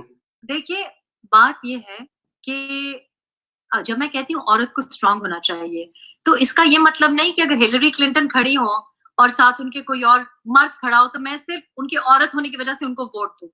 औरत होना is not good enough for me to support. औरत हो और मुझे कैंडिडेट पसंद भी हो, जस्ट हिलरी क्लिंटन का सिर्फ औरत होना does not get her support. She does not have my support if I don't think she is a good candidate. अगर मुझे, so I would like to support women, लेकिन अगर सही काम करे तो, क्योंकि देखिए देर इज, मैं आपको बार बार ये बात कर रही हूँ कि हमारे माशरे में भी और ग्लोबली भी कुछ चीजें, सेक्सुअल फेवर जो है वो मेरिट का कत्ल है, बिकॉज जो काम एक औरत कर सकती है वो दूसरी नहीं कर सकती। और जब आप मुल्क की रिप्रेजेंटेशन की बात करते हैं, सियासी रिप्रेजेंटेशन की बात करते हैं, इसका मतलब है कि हमारी जो बच्चियां हैं वो वुकला नहीं बन सकती, वो मीडिया में नहीं आ सकती, वो सियासत में नहीं जा सकती, क्योंकि ये जेन्युइन प्रॉब्लम्स हैं, ये हमें फेस करने पड़ते हैं। देखिए, मैं एक बड़ी उम्र की खातून हूँ, मुझे फेस करने पड़ते हैं आज भी। तो एक 22 साल लड़की, 21 साल लड़की, और हर लड़की उस माहौल से नहीं आती जिस माहौल से रेहाम खान आई है, कि उसके ऊपर अगर कोई ऐसी कोई बात करे तो वो उसको एक दो सुना दे। देखिए, एक बच्ची जो ऐसे माहौल से आई है, जिस माहौल से वो निकलना चाहती है, कुछ बनना चाहती है, उसके दिल में एम्बिशन है, लेकिन आगे उसके इस किस्म की रुकावटें होंगी। मोबाइल फोन कौन सा था जिसके ऊपर ये तस्वीर थी? नोकिया का था, ब्लैकबेरी था, क्या था जिसपे तस्वीर थी? ये तो उनके फोन पे आ रही थी ना, उनके ब्लैकबेरी की ऑब्वियसली फोन है, मुझे तो नहीं पता कि वो किस फोन से भेज रही थी। नहीं, मैं वही पूछ रहा हूँ, खान साहब के ब्लैकबेरी पे आ रही थी। ब्लैकबेरी पे। ठीक है। अच्छा, 248 पे आपने लिखा हुआ है काली दाल, बड़ा मशहूर वाकया। ये तो मैं क्या इसको बताऊं, इमरान खान साहब पूरे जिस्म पे काली दाल मल के लेटे हुए थे कि उन पे काला जादू हो गया है। तो काला जादू इसलिए कि आहत ने उन्हें आके ब्रदर-इन-लॉ ने कहा था भाई काली दाल मल लो ताकि वो काला जादू उतर जाए, फिर वो काली दाल को पकाया गया। अच्छा, ये मैं पूछना चाहूंगा, ये जो जादू है इसके ऊपर आपका कितना बिलीव है कि प्राइम मिनिस्टर बनने के लिए इमरान खान साहब ने कोई जादू का तरीका, या आपकी जो शादी की डेट है वो उसी दिन रखी गई और उसी दिन तलाक दी गई, जहां जब उन्हें किसी ने बताया था कि भाई इस दिन तलाक दो, इस दिन ये करोगे तो तुम प्राइम मिनिस्टर बन जाओगे। ये पूरे सिनेरियो को आप काला जादू वादू को मानती हैं या नहीं मानती? देखिए, मैं सच्ची बताऊं वकार, तो मैं सिर्फ एक चीज पे बिलीव रखती हूँ, और वो ये है कि काला जादू या एनी काइंड ऑफ जादू इज हराम। दीन में इसकी इजाजत नहीं है, और एक वजह है कि नहीं है इजाजत। लेकिन जादू, ऑनेस्टली स्पीकिंग, बनी काला जाने से पहले तो मुझे हम जरा वेस्टर्नाइज माइंड होता है, तो हम कहते हैं नहीं नहीं, अगर कोई आपके सामने कहे ना मेरे ऊपर जादू हो गया, ताबीज, तो हम उसको सीरियसली नहीं लेते। तो मुझे एक दो फ्रेंड्स ने पहले ये बात कही थी अपने रिश्तों के बारे में। मैंने जिंदगी में कभी तावीज नहीं देखा था, तो जब ये काली दाल वाला इशू हुआ, तो मुझे ये भी नहीं पता था कि ये जादू के साथ एसोसिएटेड है। बट आई जस्ट थॉट कि ये बड़ी गलत हरकत है, ये क्या पढ़ा लिखा इंसान ये क्या कर रहा है, एक बहुत ही अहमकाना हरकत मुझे लग रही थी। और एक दफा नहीं, बार बार ऐसी हरकतें जब हो, 2 बार तो काली दाल वाला इंसिडेंट मेरे सामने हुआ, और नौकर भी हंस रहे हैं। मतलब मैंने उनको यही जाके कहा कि आप लीडर है, ये कोई हरकत है, ये इंतहाई जहालत वाली बात है। तो सच्ची पूछे तो मैं बिलीव ये नहीं करती कि कोई भी जादू इतना स्ट्रांग हो सकता है कि जी उनको जादू कोई और ही हुआ है जिसकी वजह से वो वजीर आजम बने हैं, वो और किस्म का जादू है। बट आई डू नो कि he was being guided by this, और ये अपेरेंटली अब लोग मुझे कहते हैं कि जी क्रिकेट के जमाने से उनका बहुत इस पे इंसार था। लेकिन इट्स आई ऑलवेज से कि कोई रिश्ता अगर टूटता है तो वो रिश्ता इतना कमजोर है कि उसको कोई तोड़ सकता है कि कोई तीसरे बंदे की मदाखलत, चाहे वो सास हो। आपको ये नहीं लगता कि जादू की बल्ली चढ़ा दिया गया आपको, कि बल्ली चढ़ाओगे इसकी तो फिर आगे प्राइम मिनिस्टर बनोगे? हो सकता है, लेकिन I think that's very stupid of him to accept that. आपको क्या लगता है, आपको ऐसा लगता है, नहीं लगता? I think he does listen to, या ये तो मैं कहूंगी कि सुनते तो वो हैं कि ये करो, इस मुहूर्त पे ये करो। क्योंकि वो जो निकाह वाला मैं आपको बता रही थी सेटअप की, मेरे भाई जो किताब में मैंने लिखा है, भाई साहब मेरे बिल्कुल उन्होंने इनकार कर दिया। उन्होंने कहा मुझे 3 हफ्ते तो दे दो। तो वो उस वक्त बहुत मेरे ऊपर प्रेशर था कि इमरान की इंसिस्टेंसी कि नहीं आज ही होना है, और ये भी नहीं देखा कि क्या तारीख है, और बहुत मेरे लिए हालात बड़े मुश्किल बना दिए। यानी उस दिन 7 मुहर्रम था, तो ये भी नहीं सोचा, और वो मतलब कि इसी वक्त होना है और ऐसे ही होना है। तो ऑब्वियसली ये चीजें बड़ी ऑड हैं, बड़ी, to me they're very shocking. लेकिन वो सुनते तो हैं। कि एक मैंने और भी वाकया लिखा है कि जहां वो एक पीर साहब आए कोई घर में, तो मुझे अच्छा नहीं लगा, क्योंकि मैंने तो दम होता हुआ देखा सिर्फ तिलावत कुरान पाक, जैसे आपके सर में दर्द हो जाए तो बड़ी बुढ़ियां करती हैं, तो मैंने ये हरकतें नहीं देखी थी। तो मैं उठ के आ गई। तो जब वो पीछे आए इमरान को, उन्होंने कहा कि तुमने बड़ी रूडनेस की। तो मैंने कहा वो तो आप तो कह रहे थे वो अंधे हैं, उनको क्या पता चला होगा कि मैं उठ के आ गई हूँ। So these things were, I just found this unacceptable एक पढ़े लिखे इंसान के लिए। और एक जो शख्स कहता है कि मैं इस्लाम को फॉलो कर रहा हूँ, उसके लिए मेरी डिक्शनरी में ये अनथिंकेबल है कि हमारे जिंदगी में बड़े मसाइल आए हैं, बड़े। नहीं देखिए, ये थोड़ी ज्यादती वाली बात है, इसलिए ज्यादती वाली बात है। मैं आपको बता नहीं, मैं आपको अब इसलिए बता रहा हूँ। देखिए, आप ये कह सकती हैं ये मेरी पर्सनल चॉइस है, वरना वो वाली लड़की लग रही है अभी जो मेहंदी में डांस करती है और कुरान सर पे रख के रुखसत करवा देती बेटी को। ये तो वो वाली बात होगी, मेहंदी में नाचना जो है सही हो गया क्योंकि ये सही है, उसके बाद इस्लाम भूल गए, और उसके बाद बोला ठीक है क्लब में नाचना गलत है लेकिन मेहंदी में नाचना सही है। आप तो वो लगने लग गई है मुझे, क्योंकि देखिए जब आप सालसा डांस कर रही हैं, ना महरम मर्द औरत के इंटरेक्शन में मौजूद है, तो आप इस्लाम को कैसे ला सकती हैं बीच में? नहीं नहीं, मैं आपको ये कह रही हूँ वकार कि अव्वल तो मेरी दोनों शादियों पे बाय द वे मेहंदी मैंने पहली शादी पे भी नहीं होने दी थी, two point to be noted your honour. और दूसरी बात ये है कि I'm a very I do believe in certain things very strongly. So I don't think कि जिंदगी में देखिए अगर कोई मुश्किल वक्त आता है तो मैं विस्की का ग्लास नहीं बनाती, तो इसी तरह से मैं नहीं समझती कि कोई मुश्किल वक्त आए तो जनाब आप जादू टोने की तरफ जाएं। नहीं, लेकिन अपना इस्लाम भी नहीं बना सकते ना। देखिए, एक होता है इंटेंशनल गुनाह। अगर मैं शराब पीता हूँ, अब मैं डांस अगर मैं सालसा डांस किसी लड़की के साथ कर रहा हूँ और मैं उसके बाद बोलता हूँ कि यार मुझे जितना अच्छा लग रहा है मैंने इतना तो कर लिया, लेकिन मैं मुश्किल वक्त में अल्लाह के साथ जाता हूँ, तो अपना इस्लाम भी तो नहीं बना सकते, क्योंकि छोटा बड़ा गुनाह अलग है और इंटेंशनल गुनाह एक होता है जानबूझकर गुनाह। अल्लाह को जानबूझकर गुनाह बिल्कुल नहीं पसंद। नहीं वकार, मैं मुनाफिकत की बात कर रही थी कि एक शख्स कह रहा है इस्लाम इस्लाम इस्लाम और पब्लिक उसका पर्सोना इस्लाम है और वो पॉलिटिक्स में है। देखिए, इंसान अपनी जाती जिंदगी में जो करे, अब मैं घर में बैठ के जितनी नमाजें पढ़ूं ना पढ़ूं, लेकिन उसके ऊपर मैं वोट उठाऊं, मैं टेक्निकली इस बात की कंप्लीटली खिलाफ हूँ कि मैं समझती हूँ कि जो फेथ है आपका वो आपके घर की चार दीवारी में होना चाहिए, उसको वोट के लिए इस्तेमाल नहीं करना चाहिए। मैं आपको ये बता रही हूँ कि जब मैं उस घर में गई तो मुझे ये बहुत जहालत लगी, मुझे actually I found these things shocking. और जब आप एक रिश्ते में होते हो तो अगर आपकी डिफरेंट वैल्यू सिस्टम हो, obviously I found it completely unacceptable. So ये मेरी ओपिनियन डेफिनेटली है, मैं बिलीव करती हूँ कि ये गलत है और मुझे ये बातें बहुत ही स्टूपिड लगती हैं। आई रियली थिंक कि ये बातें बहुत अहमकाना हैं और इंसान इतना वीक हो कि अपनी। अच्छा, आपको लगता है अनवर ज़ेब जिनको आप कहती हैं कि वो ये दाल उठाकर और ये सब चीजें गए और जो इमरान खान के वहां काम करते हैं, आपके अलावा एक भी बंदा है जो इनमें से किसी एक वाकये की तस्दीक कर सके? कोई पुरानी आशिक उनकी, कोई नौकर, कोई निकाला हुआ नौकर, घर से नौकर भी उनके निकले बहुत सारे इसी बात पे, उनमें से कोई एक बंदा जो आपको लगता हो ये वकार बता देगा? देखिए, प्राइवेटली तो जो मैंने किताब लिखी ना वकार, तो मैंने किसी से राब्ते नहीं किए किताब लिखने से पहले, क्योंकि किताब वाज माय ओन कहानी। जब मैंने किताब लिखी तो मुझे एक दो लड़कियों ने लंबे लंबे ईमेल्स लिखे और अब मुझे बहुत से लोग, क्योंकि कुछ लोगों ने किताब प्रॉपर्ली पढ़ी और कुछ लोगों ने सिर्फ टीवी वर्जन देखा या राना सनाउल्लाह की किताब पढ़ी, वो किताब और ये मेरी जो किताब है वो मुख्तलिफ वर्जन है, वो है ही कुछ और वो बोलते हैं। बिल्कुल सही। तो लोगों ने मुझे कहा कि एक लड़की ने जैसे मुझे लिखा कि आपने मेरा नाम क्यों नहीं लिखा, आपने मुझसे राब्ता क्यों नहीं किया। मैंने कहा अब बता दें उसका नाम।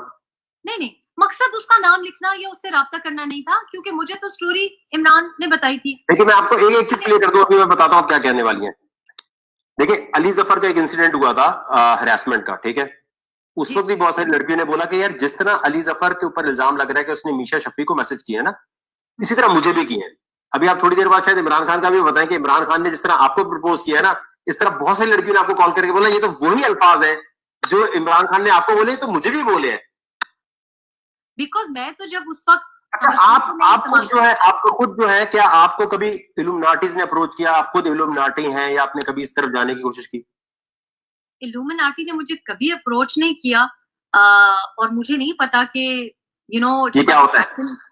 नहीं, I don't know what it is, लेकिन I think it's quite fascinating कि फैंटेसी है। नो फैसिनेटिंग कि people are obsessed with this, but मुझे कभी इल्यूमिनाटी ने आप तो नहीं है ना? नहीं, I would probably like to be, लेकिन मैं हूं नहीं। मुझे बनना चाहती हैं मिलवा?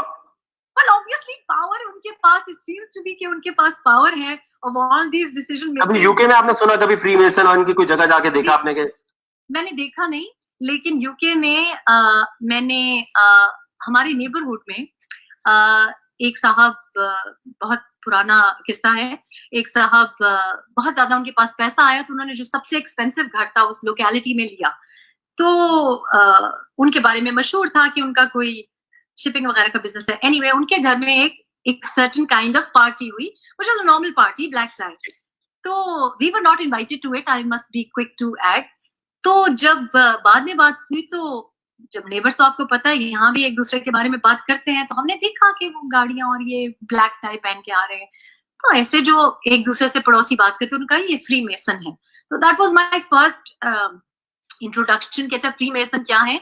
लेकिन मुझे कभी किसी फ्री मेसन ने अप्रोच नहीं किया कि फ्री मेसन बन जाए। आई डू अंडरस्टैंड कि it's a very strong network. अच्छा, ये बुक लिखते हुए आपने या आपके बेटे साहिर ने आप में से किसी एक का इंटरेक्शन जो है वो इस बुक से हुआ है सलमान रुश्दी की जो है सैटेनिक वर्सेस, क्योंकि टाइपिंग मेरे ख्याल से साहिर ने की है ना इसको। नहीं नहीं, साहिर ने टाइपिंग नहीं की। We had a professional copy writer जो होता है। इनिशियली साहिर ने नहीं लिखा? नहीं, ये मैंने लिखा है। मैंने लिखा है कि आईफोन पे लिखा है, और हमारे यहाँ पे इंडिपेंडेंटली हमने सोर्स किया था, कॉपीराइटर अलग था। ये कॉपीराइटर का क्या वो सलमान रुश्दी के सैटेनिक वर्सेस से इन्फ्लुएंस था? मैं जानती नहीं हूँ जी, कॉपीराइटर तो यू जस्ट सेंड लाइक सिर्फ चेक। आपने तो नहीं पढ़ी बुक? नहीं, प्रूफ रीडिंग के लिए भेजते हैं उनकी। आपने तो नहीं पढ़ी बुक? आपने सलमान रुश्दी की सैटेनिक वर्सेस नहीं पढ़ी? मैंने सलमान रुश्दी की किताब इसलिए नहीं पढ़ी, I will be honest with you, कि जब हम पाकिस्तान में थे सलमान रुश्दी की सैटेनिक वर्सेस आई थी, तो बहुत उस जमाने में आपको पता है उसके ऊपर एतराजात थे और बड़े जुलूस वगैरह निकले। लेकिन I read a little extract from it when I came to England when I first got married, and I found it a bit boring. I really actually found it quite boring, और मुझे ये भी लगा कि क्योंकि मैंने पूरी किताब नहीं पढ़ी, I can't comment about it. मैंने क्योंकि जो पेज 32 पे आपने एक चीज लिखी हुई है ना, पेज 32 पे जो आपने कॉन्डम्स वाली स्टोरी और फुलाने वाली रखी है, उसमें भी है। मैंने ये लिखा है, अब मैं आपको ये पूरी स्टोरी सुनानी पड़ेगी वकार ज़का साहब। नहीं, लेकिन वो जो अल्फाज वही है कि उन्होंने जो अल्फाज है ना, वो ऐसा लगता है, मैं ये नहीं कह रहा कि आपने बात उठाए हैं, बाद दफा कहीं से पढ़ते हैं तो मेरी सलमान रुश्दी साहब से कोई इंट्रोडक्शन या इनडायरेक्ट भी नहीं है, लेकिन मैंने तो नहीं उनकी किताब में ऐसी कोई बात सुनी भी। पहले आपने पढ़ी होगी, मैंने नहीं पढ़ी। मैंने सिर्फ एक एक्सट्रैक्ट मुझे याद है जो कि मुझे समझ भी नहीं आई थी, एंड आई थॉट कि ये किताब गोरों को तो नहीं समझ आ सकती। वो कुछ गानों के ट्रांसलेशंस हैं, पुराने बॉलीवुड गानों के ट्रांसलेशन है। इतना एक्सट्रैक्ट मैंने पढ़ा, तो ये मैंने नहीं पढ़ा उनकी किताब में। मैंने जो लिखा है, मैंने एक डिफरेंट, आई थिंक कि कोई भी बच्चा हो और उसको ना पता हो कि ये क्या चीज है, तो मेरा ख्याल है इनक्विजिटिव बच्चा होगा। अच्छा, यहीं पर जो है, जैसे कुछ लोगों का ख्याल था, एक थ्योरी ये भी थी कि शायद जी कि किताब में एक 7-8 साल के बच्चे की ये कहानी कि बचपन में हम जब देखते तो हमें नहीं पता था कि ये क्या चीज है। We honestly did not know, because हमें तो नहीं किसी ने बताया था कि ये क्या चीज है, किस लिए इस्तेमाल होती है। आपको पता है हमारी फैमिलीज में ये डिस्कस नहीं किया जाता, तो अगर उनको भी ऐसा कोई इंसिडेंट हुआ है तो it's possible, but I don't know that. ठीक है। अच्छा, ये मैं जानना चाह रहा था कि जैसे आपने ये पेज 214 पे 214 पे वसीम बदामी सलमान इकबाल का एक पूरा सीन लिखा हुआ है कि सलमान इकबाल बहुत इन्फ्लुएंस करते थे वसीम बदामी को कि भाई ऐसे सवाल करने, ऐसे नहीं करने, तो इसके बारे में थोड़ा बताइएगा। मैंने वो इंसिडेंट आपको लिखा है कि हम लेट नाइट ट्रांसमिशन में बैठे हुए थे कैप्टन टीवी में, तो बाय द वे ये उस वक्त मुझे जरा ऑड लगा, क्योंकि आई थॉट कि आई डिड थिंक कि Waseem Badami was a better anchor than others. I felt at the time, मैं उनको बहुत अच्छी तरह से नहीं जानती, शोज ही में मुलाकात हुई है, और एक दो बार I tried to be helpful as a friend, as a very distant friend, लेकिन उनको बार बार मैसेजेस आ रहे थे, और मैसेजेस आ रहे थे कि जो कोई भी वो बात कर रहे थे और जो वो प्रोग्राम करके आए थे उसके ऊपर कुछ एतराजात थे, और वो बेचारे कश्मकश में थे क्योंकि हम प्रोग्राम लाइव ट्रांसमिशन में, और वो ही वाज गेटिंग स्ट्रेस्ड। और वो मैंने जब मुझसे पूछा तो उन्होंने कहा मुझे मेरे जो बॉस हैं वो फोन कर रहे हैं और मैं छोड़ना चाह रहा हूँ, एंड वो इसमें थे, वो एक्चुअली 1-2 दिन के लिए शायद थ्रेटन करके छोड़ के चले भी गए थे 2 चैनल्स के बीच में। तो ही people have to make these compromises in Pakistan, and I felt sorry for him।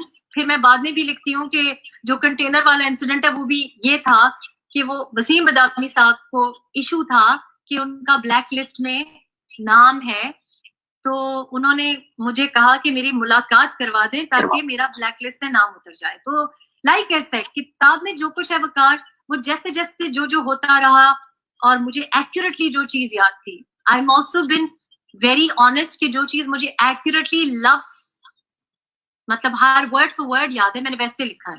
अच्छा, यहाँ पर एक और थ्योरी भी थी कि अच्छा पहले मुझे ये बताइएगा, फर्ज करें आप प्राइम मिनिस्टर बन जाती हैं, प्राइम मिनिस्टर बनने के बाद जो है जो कादियानी और अहमदी फिक्का है जो यूके में भी काफी मशहूर होगा। अहमदी और इनका एक बड़ा ये होता है, और आजकल भी काफी शरारत होती है कि जी इनको अकलियत से निकाला जाए, इनको नॉर्मल कर दिया जाए। तो इसके बारे में अगर आपके हाथ में हो तो आप क्या डिसीजन लेंगे? आप इनको कह देंगे ठीक है कॉन्स्टिट्यूशन का हक नहीं है, या आप कहेंगे नहीं नहीं खत्म नबूवत का चक्कर है और बिल्कुल इनको अकलियत ही रहना चाहिए? देखिए, मैं आपको बताऊं कि मैं अगेन आई रिपीट, क्योंकि आई थिंक कि शुरू में शायद लोग कंफ्यूज हो गए हो। जो भी आप घर में, जो भी आपका फेथ है, मैं समझती हूँ कि इंसान का खुदा से जो रिश्ता है वो बड़ा प्राइवेट चीज है और आप जज नहीं कर सकते। लेकिन मैं समझती हूँ कि पॉलिटिक्स को पाकिस्तान में शायद हमें रिलीजन के साथ ओवर मिक्स नहीं करना चाहिए। हैविंग सेड दैट, और मैं इस वजह से कहती हूँ कि जब भी हम खत्म नबूवत को उठाते हैं ना, तो मुझे दिल में शक होता है कि हम इसलिए तो नहीं उठा रहे कि हमें ज्यादा वोट मिल जाए। और ये मैं बहुत घबराते हुए कह रही हूँ, क्योंकि मुझे नहीं पता लोगों के दिल में क्या है। हम बिलीव करते हैं खत्म नबूवत पे, there is no argument about it. हम बिलीव करते हैं कि मुसलमान वो है जो खत्म नबूवत पे बिलीव करे, ठीक है। लेकिन आई डोंट थिंक कि बार बार इस इशू को, क्योंकि मुझे डर ये लगता है कि जब हम बार बार किसी नॉन मुस्लिम को, किसी अकलियत को पिन पॉइंट करते हैं, तो जब पथराव होता है ना, तो किसी लीडर पे नहीं होता, पथराव किसी गरीब शख्स पे होता है। सो आई थिंक कि हाँ, हमारे कॉन्स्टिट्यूशन में डिसाइड कर दिया गया कि 1973 में एक डिसीजन लिया गया, क्यों लिया गया, क्यों करवाया गया, पर अब हो गया है। तो आई डू थिंक कि मसला लोगों को तकलीफ देने के लिए मत उठाएं। We should have clarity about it, लेकिन पॉलिटिक्स में खुदारा वोट के लिए मत इस इशू को उठाएं। नहीं, ये तो पर्सनल ओपिनियन पूछ रहा हूँ ना मैं आपका। मैं पर्सनल ओपिनियन कह रही हूँ, मुझे तकलीफ होती है। मैं समझती हूँ कि देखें, इस वक्त किसी हुकूमत को भी इस वजह से नहीं गिराना चाहिए कि जी खत्म नबूवत का कार्ड इस्तेमाल करें। हमारी हुकूमतें कोई काम सीधा करती ही नहीं है। इतने अगर आप प्राइम मिनिस्टर होंगी तो आप अहमदियों को, कादियानियों को उस फहरिस्त से निकाल देंगी, या आप कहेंगे नहीं आप गैर मुस्लिम है क्योंकि आप आखिरी नबी पे नहीं मानते?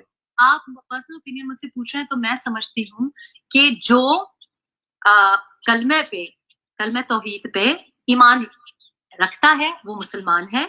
जो खत्म नबूवत में कोई एडिशन कर रहा है वो पॉसिबल नहीं। अच्छा, ये पेज 172 पे आपने जेकेटी के बारे में पूरी थ्योरी लिखी हुई है कि बड़े गरीब थे, फिर वो एटीएम मशीन जो बन गए इमरान खान की, तो ये ट्यूटर थे। यही वाली स्टोरी मैंने नहीं सुनी। ये थोड़ा सा लोगों को भी बताएं कि जहांगीर तरीन पहले टीचर थे, पढ़ाते थे, ट्यूशन व्यूशन का चक्कर था, क्या था वो? वो ट्यूशन जो मैंने आपको बताया वो तो एक्चुअली पढ़ाते तो थे। क्या आपको मालूम नहीं है? मतलब उनकी जो before coming into politics, I also believe कि पॉलिटिक्स में उनको शायद इमरान से पहले भी लोग लेके आए हैं। लेकिन जो उनकी स्टोरी मैं समझती हूँ, अक्सर लोग समझते हैं कि जहांगीर तरीन बहुत अमीर हैं, और वो आई बिलीव कि वो अपने को प्रूव करना चाहते हैं, क्योंकि उनका ताल्लुक एक मुतवस्सित तबके से था, और उनकी जो वाइफ हैं वो बहुत वेल ऑफ हैं, मालदार हैं। और उन्होंने जब शादी की तो हमें ये बताया गया, मैंने जो उनके बारे में सुना है, कि it's a very cute romantic story, कि वो बिकॉज वो पढ़ाते भी थे, तो उनको जब मुलाकात हुई उनकी फ्यूचर वाइफ से, तो उनको थोड़ा सा पढ़ाते थे, and obviously must have been a charming man, के मोहब्बत हो गई, शादी हो गई। लेकिन जो उनकी प्रोग्रेशन है, जो स्टार्टअप है उनका, उसमें उनकी जो वाइफ की फैमिली है, उनका जो लैंड्स है और उनकी जो माल वाल है, वो उसका कंट्रीब्यूशन तो है। तो आई बिलीव कि उनके लिए बहुत जरूरी है टू प्रूव हिमसेल्फ कि नहीं, मैं खुद भी कुछ हूँ। मैंने ये लिखा है कि उनके लिए बहुत जरूरी है कि उनके पास ऐसी कोई, जो मैं देखती थी कि उनमें एक ड्राइव है कि मैं किसी ऐसी पोस्ट पे हूँ कि लोग मेरी अपनी जात की वजह से, सिर्फ आपके पास ये वाली स्टोरी है ना कि वो ट्यूशन पढ़ाने जाते थे, उस खातून से, यानी अपनी स्टूडेंट से उन्हें प्यार हुआ, वहां से शादी हुई, और फिर वो जो उसके पैसे थे उससे उन्होंने फिर आगे अपना बिजनेस बढ़ाया। आई थिंक कि उनकी यही जो तो लिखा है आपने प्रोग्रेशन है, वो उनकी ऑब्वियसली उनके वालिद साहब पुलिस डिपार्टमेंट से थे, और वो उनकी जो सडन वेल्थ है वो has been helped by his wife's family, and it is a very obvious thing when you see them interacting also. और अलीम डार साहब का भी आपने ये लिखा हुआ है कि वो बर्तन धोते थे, फिर उसके बाद पैसे आ गए। अलीम खान साहब का उन्होंने मुझे खुद ये स्टोरी सुनाई है। उनकी भी बड़ी अच्छी स्टोरी है। अलीम खान और उनकी जो वाइफ है किरण भाभी, उन्होंने मुझे खुद ये स्टोरी सुनाई कि जब उनका निकाह हुआ तो he was diagnosed in a very extreme form of cancer, और उनके बचने के चांसेस बहुत कम थे, मतलब it was very dangerous time and he was very young.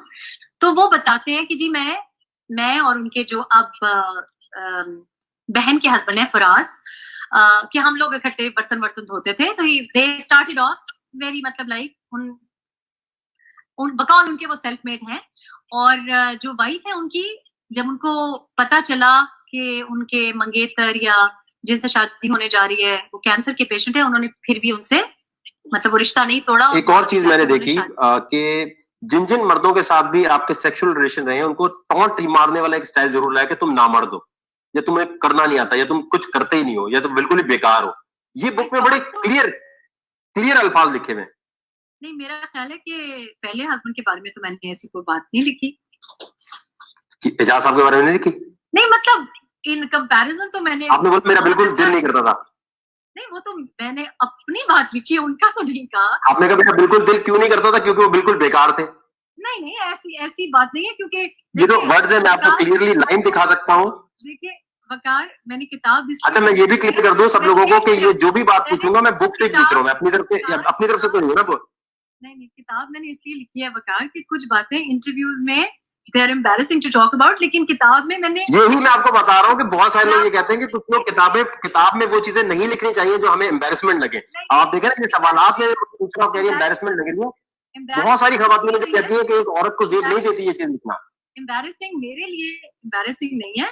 मेरा मतलब है कि किताब में मैंने इसलिए डिटेल में लिखा है कि जब आप पर्सनली किसी से बात करते हैं, देखिए it's something that I have written and I want people to read it, but मैंने ये भी लिखा है कि पहली शादी में मैंने आपको ये बताया है कि दिन भर अगर कोई किसी को गालियां देता रहे तो it's not exactly a romantic तरीका टू अप्रोच अ वुमन। देखिए, आप सारा दिन किसी को गालियां देते रहे, सारा दिन किसी के साथ बदसलूकी करते रहे, तो आखिर में खातून हार्डली किसी रोमांटिक मूड में होगी। मैंने ये लिखा है, और मैं इसलिए ये बात कर रही हूँ क्योंकि मैंने इस कॉन्टेक्स्ट में लिखा है। ये बात बहुत जरूरी है मेरे मर्द हजरात को पढ़ने के लिए, कि उनको हैरत ना हो कि आप सुबह किसी को, मैं वो लफ्ज इस्तेमाल नहीं करना चाहती जो मैंने लफ्ज लिखे हैं, गालियां देते हैं। और सही ये समझ गए, बड़ी यूजुअल पाकिस्तान में रूटीन है औरत के साथ। मैं मानता हूँ औरत का ये जुल्म है जी, पूरा दिन गाली देना और मारपीट करना और रात को आके चढ़ जाना। पंजाब एग्जैक्टली। तो अब आपने कह दिया, तो ये अब मैंने इसलिए लिखा है कि ये मेरी जबान नहीं है। तो मुझे बड़ी हैरत होती थी कि ये शख्स को एहसास नहीं है कि आप पंजाबी की गालियां और अजीब अजीब किस्म की बातें कर रहे हैं, और फिर आपको हैरत हो कि खातून। तो आपने इमरान खान की तारीफ भी तो लिखती है वो, जो आप देखें ना, आपने इतनी बुराई लिखी है। आप देखें तहमीना की बुक में गुलाब लेके आते थे, मैंने लिखा कि गुलाब लेके आते थे। नहीं, तहमीना और आपकी बुक में एक बहुत मेजर फर्क पता क्या है? मैं क्योंकि किताबें बहुत पढ़ता हूँ और मैं हर किस्म की किताबें पढ़ता हूँ, तो मैं इसलिए बता रहा हूँ कि एज अ बुक रीडर बता रहा हूँ कि सबसे बड़ी जो डिफरेंस है वो ये कि तहमीना ने माना है कि जी मुझे पहला शोहर जो था, मेरे उससे मोहब्बत के बाद मुझे दूसरे से मोहब्बत हो गई। आपकी कहीं भी इसमें ना वो नाकामी आपने नहीं बताई। नहीं, ऐसा लग रहा है कि आपके साथ जुल्म हुआ है, लेकिन आपकी कोई नाकामी वाला पैराग्राफ शायद मैंने मिस कर दिया हो, तो वो आप बताएं। I think that's a very fair criticism. I think बहुत से लोगों ने ये बात कही है, और obviously किताब देखिए वकार is a subjective thing. मैं आपको honestly बताऊं तो मैंने शादियां, अक्सर लोग पूछते हैं कि आपने इनसे शादियां की थी। मैंने कहा जी जिसने रिश्ता डाला मैंने उससे शादी की। नहीं, ये गलत सवाल है। मैं क्लियर कर दूं कि दूसरे एंकर्स का मुझे नहीं पता, जो मेरी ऑब्जर्वेशन है। मैं शादी वाला सवाल मैंने इसलिए किया कि शादी वाला सवाल करने वाले एंकर्स बिल्कुल बेवकूफ है, क्योंकि एक शादी के ये सवाल बनता नहीं है कि शादी क्यों की। नहीं, लेकिन मैं मोहब्बत की बात कर रही हूँ। तो ये सही है कि एक होता है कि देखिए दोनों आर अरेंज मैरिजेस, ये आप दोनों समझे कि मेरा दोनों मोहब्बत काइंड ऑफ कोई लव मैरिजेस नहीं है ये। और नहीं, मोहब्बत आपके कुंडली में मोहब्बत नहीं लिखी हुई। हो सकता है ये मैं आपको गारंटी दे सकता हूँ कि पूरी जिंदगी में लव मैसेजेस और ऐसा चक्कर हुआ ही नहीं है। नहीं, ऐसी बात नहीं है, लव मैसेजेस आए बहुत है। नहीं, वन वे लव मैसेज तो हर एक के पास आते हैं। मैं कह रहा हूँ टू वे जहाँ आप जिससे आप चाहती हो वो चीज नहीं चला होगा। दैट्स एब्सोल्युटली ट्रू, ये बिल्कुल एब्सोल्युटली ट्रू है। लेकिन आप जो सवाल कर रहे हैं ना कि उन्होंने कहा कि नाकामियां, ये सही है कि जब आप किसी से इस वजह से शादी करें क्योंकि वो शख्स कहे कि मैं तुम्हारे बगैर नहीं रह सकता या मुझे तुमसे बहुत मोहब्बत है, तो नेचुरली आपको ये तवक्को नहीं होती कि कल को आपको मुक्के और गालियां और या वो फरेब देगा। ऑनेस्टली स्पीकिंग आप इसको एरोगेंस कहें, लेकिन मैं तो इमरान के साथ भी शादी के बाद ये सोच ही नहीं सकती थी कि एक शख्स जो कि, क्योंकि मैंने ये भी लिखा है कि उनका रवैया मेरे साथ वर्बली पूरी शादी में बड़ा अच्छा रहा, ये मैंने लिखा है कि वो गुलाब लेके आते थे। मैंने कहा मेरे वालिद साहब सुबह नमाज के बाद मोतिया लेके आते थे, तो वो गुलाब लेके आने शुरू हो गए। तो जाहिर है मैंने तो कभी रोमांस देखा ही नहीं था इस किस्म का। पहली शादी में गाली गलोच हो तो आपके साथ कुछ चाय की प्याली पिए, चुप करके बैठ के पिए, तो मुझे तो वो ही बहुत जन्नत लगती थी। लेकिन आई डोंट थिंक के मोहब्बत इंसान, आई think I am the sort of person कि मेरे लिए बहुत इंपॉर्टेंट है कि मैं अब जिस मर्द के साथ हूँ मैं उससे इम्प्रेस्ड हूँ, कि मैं उसकी दिल से रिस्पेक्ट करूं कि ये तो बंदा क्या वाह वाह। लेकिन जब वो शख्स आपके सामने ऐसी हरकतें कर रहा हो जो कि अजीब हो, जिनकी आप इज्जत दिल से ना कर सको, तो दैट इज ट्रू। यानी कि ये बात सही नहीं है कि जब कोई शादी टूटती है तो एक शख्स ही रिस्पॉन्सिबल होता है। आई डू थिंक कि आपने कहा ना कि जादू की वजह से शादी टूट गई, मैं समझती हूँ कि इमरान के साथ शादी टूटना, मैंने गलती की, गलत फैसला किया शादी करके, लेकिन वो जल्दी वो अल्लाह ने या जिस किसी वजह से भी वो गलती सुधार दी। आई डोंट थिंक कि when he was unhappy तो I was also not happy because हमारी कोई माइंड्स ही नहीं मिलते थे, हमाहंगी ही नहीं थी। तो हमाहंगी ना हो तो मोहब्बत कैसे हो सकती है? देख, और जिस रिश्ते में फरेब हो, ये भी वजह हो सकती है कि मेरा जो मयार है मोहब्बत का वो कुछ बहुत आइडियलिस्टिक भी है। जी, आपके म्यार पे, ये तो आपके म्यार पे कभी कोई पूरा उतरा नहीं है। ये एक मैंने बड़ी, इतना मुश्किल भी नहीं है, मैं कहती हूँ बस नहीं, आपका म्यार बड़ा डिफरेंट है ना। आप टीपू सुल्तान टाइप हस्बैंड चाहती हैं कि जो किसी कॉज के लिए लड़ता हो और कॉज के लिए लड़ते लड़ते बस उस लड़ने में मेरे साथ मोहब्बत भी कर ले, तो वो कहाँ से कॉज, पहले तो कॉज लानी पड़ेगी ना। कॉज मैं हूँ। अच्छा, कॉज भी आप हैं, आप कॉज भी आप हैं। नहीं, कॉज मैंने ढूंढ लिया ना कि मैं मुल्क में, पाकिस्तान में लोगों के घर में तालीम देखना चाहती हूँ, खुशहाली देखना चाहती हूँ, यकसा जिंदगी देखना चाहती हूँ। मेरी जिंदगी के साथ देखिए, मुझे ना मकान चाहिए, ना मुझे बड़ी गाड़ी चाहिए, ना मुझे हैंडबैग चाहिए। मैं कहती हूँ, और मेरी इतनी सी गुजारिश है कि जिससे मोहब्बत करो उसके साथ सच्चाई के साथ रहो। 5 दिन रहो, 50 दिन रहो। मैं ये भी मानती हूँ कि आज जिससे मोहब्बत है कल उससे मोहब्बत ना रहे, लेकिन जितनी देर रहो उसके साथ दिल से रहो। तो दिल से ये बात बता देना, इमरान खान साहब की सेक्सुअल परफॉर्मेंस आपके पहले हस्बैंड से अच्छी थी या बुरी थी? पहले की बेहतर थी। पहले की बेहतर थी, इमरान खान नहीं थी। अच्छा, एक्सटेसिव वाली ठीक है। अपना हमारा तो उनके साथ एक्सपीरियंस हो नहीं सकता, वरना आपने लिखा हुआ भी ऐसे है कि वो तो लड़कों में भी इंटरेस्टेड थे। फिर आपने वो एक रिमल ट्रांसजेंडर के बारे में भी लिख दिया है। मैं समझती हूँ कि हमारे माशरे में, और ये भी मैंने बड़ी डिटेल में किताब में लिखा है कि हमारे माशरे में लड़कों को जब लड़कियां उनके लिए पसंद करते हैं ना शादी के लिए, तो खाला को भेज देते हैं। अब खाला ने तो नहीं शादी करनी, खाला को पसंद आ गई, लड़के की शादी कर दी। अब खाला या माँ को हो सकता है ऊंची लंबी गोरी पसंद हो, लड़के को हो सकता है सांवली। ठीक है, मैं ये भी किताब में लिखती हूँ कि भाई लड़कों को हमें पता ही नहीं कि गोरी दुल्हन चाहिए या सांवली अट्रैक्टिव लगती है, पर खाला चूज कर रही है, माँ चूज कर रही है, वो भी इफ यू आर लकी। अक्सर औकात तो चाचे और पता नहीं कौन चूज कर रहे हैं। तो ये हमारे माशरे में फ्लॉ है। मैं समझती हूँ कि जहां आई डू थिंक कि इट इज वेरी पॉसिबल कि जहां मैं ना खुश थी तो वहां मेरे हस्बैंड्स भी तो खुश नहीं थे ना। हो सकता है कि पहले वाले को भी कोई उनकी तरह गाली गलोच वाली पसंद हो। हर बंदे की अपनी एक लैंग्वेज ऑफ लव भी होती है। मेरी लैंग्वेज ऑफ लव ये नहीं है। मेरी लैंग्वेज ऑफ लव ये है कि एक शख्स के साथ रहो, बस उसके साथ रहो, आप 50 शेड्स ऑफ ग्रे नॉवेल से इंप्रेस है या मूवी से इंप्रेस है? मैंने ना नॉवेल पढ़ा है ना फिल्म देखी है. आई हैव हर्ड कि इट इज वेरी पॉपुलर. आपकी बुक में बड़ा ऐसे, जहां पर ये आपने ट्रांसजेंडर की बात की हुई है, जहां 2-3 और बातें की हुई हैं. आपकी बात माइंड नहीं करी, लेकिन ये बात अब मैंने माइंड कर ली है. कौन सी वाली, ट्रांसजेंडर वाली? नहीं, 50 Shades of Grey is a very dreadful book. So yeah, now मैं definitely. मैं आपको एग्जैक्ट वर्ड, वो जो है ना, ये सैटेनिक वर्सेस, मैं 2 चीजें करूंगा. सैटेनिक वर्सेस की वो कॉपी पेस्ट, और ये कॉपी पेस्ट करके मैं आपको भेज दूंगा. देखिए कोइंसिडेंट हो सकता है ना. 50 Shades of Grey is a bad reader, क्योंकि देखें, मुझे उस दिन बड़ी अच्छा लगा कि हमारी जो नई जनरेशन है, पर्टिकुलरली जो और मुल्कों में है, क्योंकि जो इमरान को उस तरह से फॉलो नहीं करती या जानती नहीं, जैसे कि 80s में, 90s में, या हमारे तो पाकिस्तान में, तो लड़कियां मुझे अक्सर कहती हैं कि जो first half of the book है, फॉर एग्जांपल, वो कहती हैं कि हमने 2 बार पढ़ा है, and they love the book for the which I was touched by it because they said कि हमें राइटिंग स्टाइल अच्छा लगा. हालांकि मैं अपने को ना ऑथर ना राइटिंग स्टाइल, मैंने बड़ी रॉ किताब लिखी है. मैंने किताब लिखी है और इसकी, जैसे मैंने आपको बताया, एक प्रूफ रीड हुई, और मैंने उसको ज्यादा कोई डेकोरेशन करने की भी कोशिश नहीं की, बिकॉज बार बार जब मुझको पढ़ना पड़ता था तो मेरा मूड खराब होता था. सिंपल सी बात है. मैं ऐसा शख्स हूं कि जो हंसता मुस्कुराता पसंद करती हूँ अपना दिन गुजरे.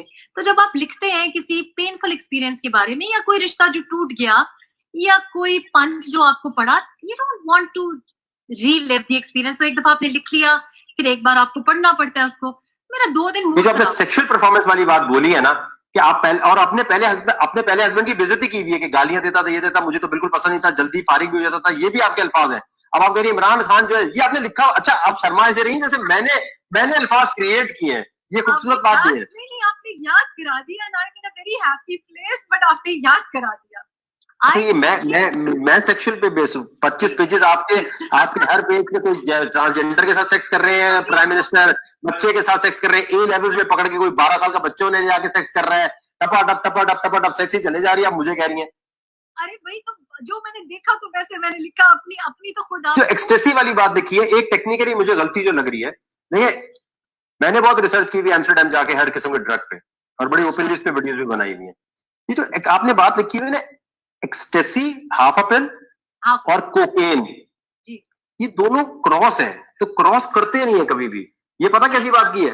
देखिए, मैंने आपको बताया कि एक येलोवी ऑरेंज सिलेंडर पिल वाला, जो अमेरिका में, जिसमें मतलब पिल जो एग्जैक्ट अल्फाज कोट कर देता हूँ. देखिए, आपने प्राइम मिनिस्टर साहब इमरान खान के बारे में लिखा है कि वो एक्सटेसी की हाफ पिल और फिर कोकेन. जी, तो ये हो नहीं सकता. मैं आपको बता रही हूँ कि क्यों मैंने लिखा है.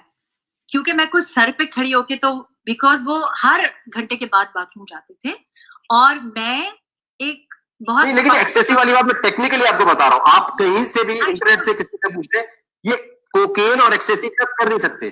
मैंने एक्सटेसी कभी नहीं की.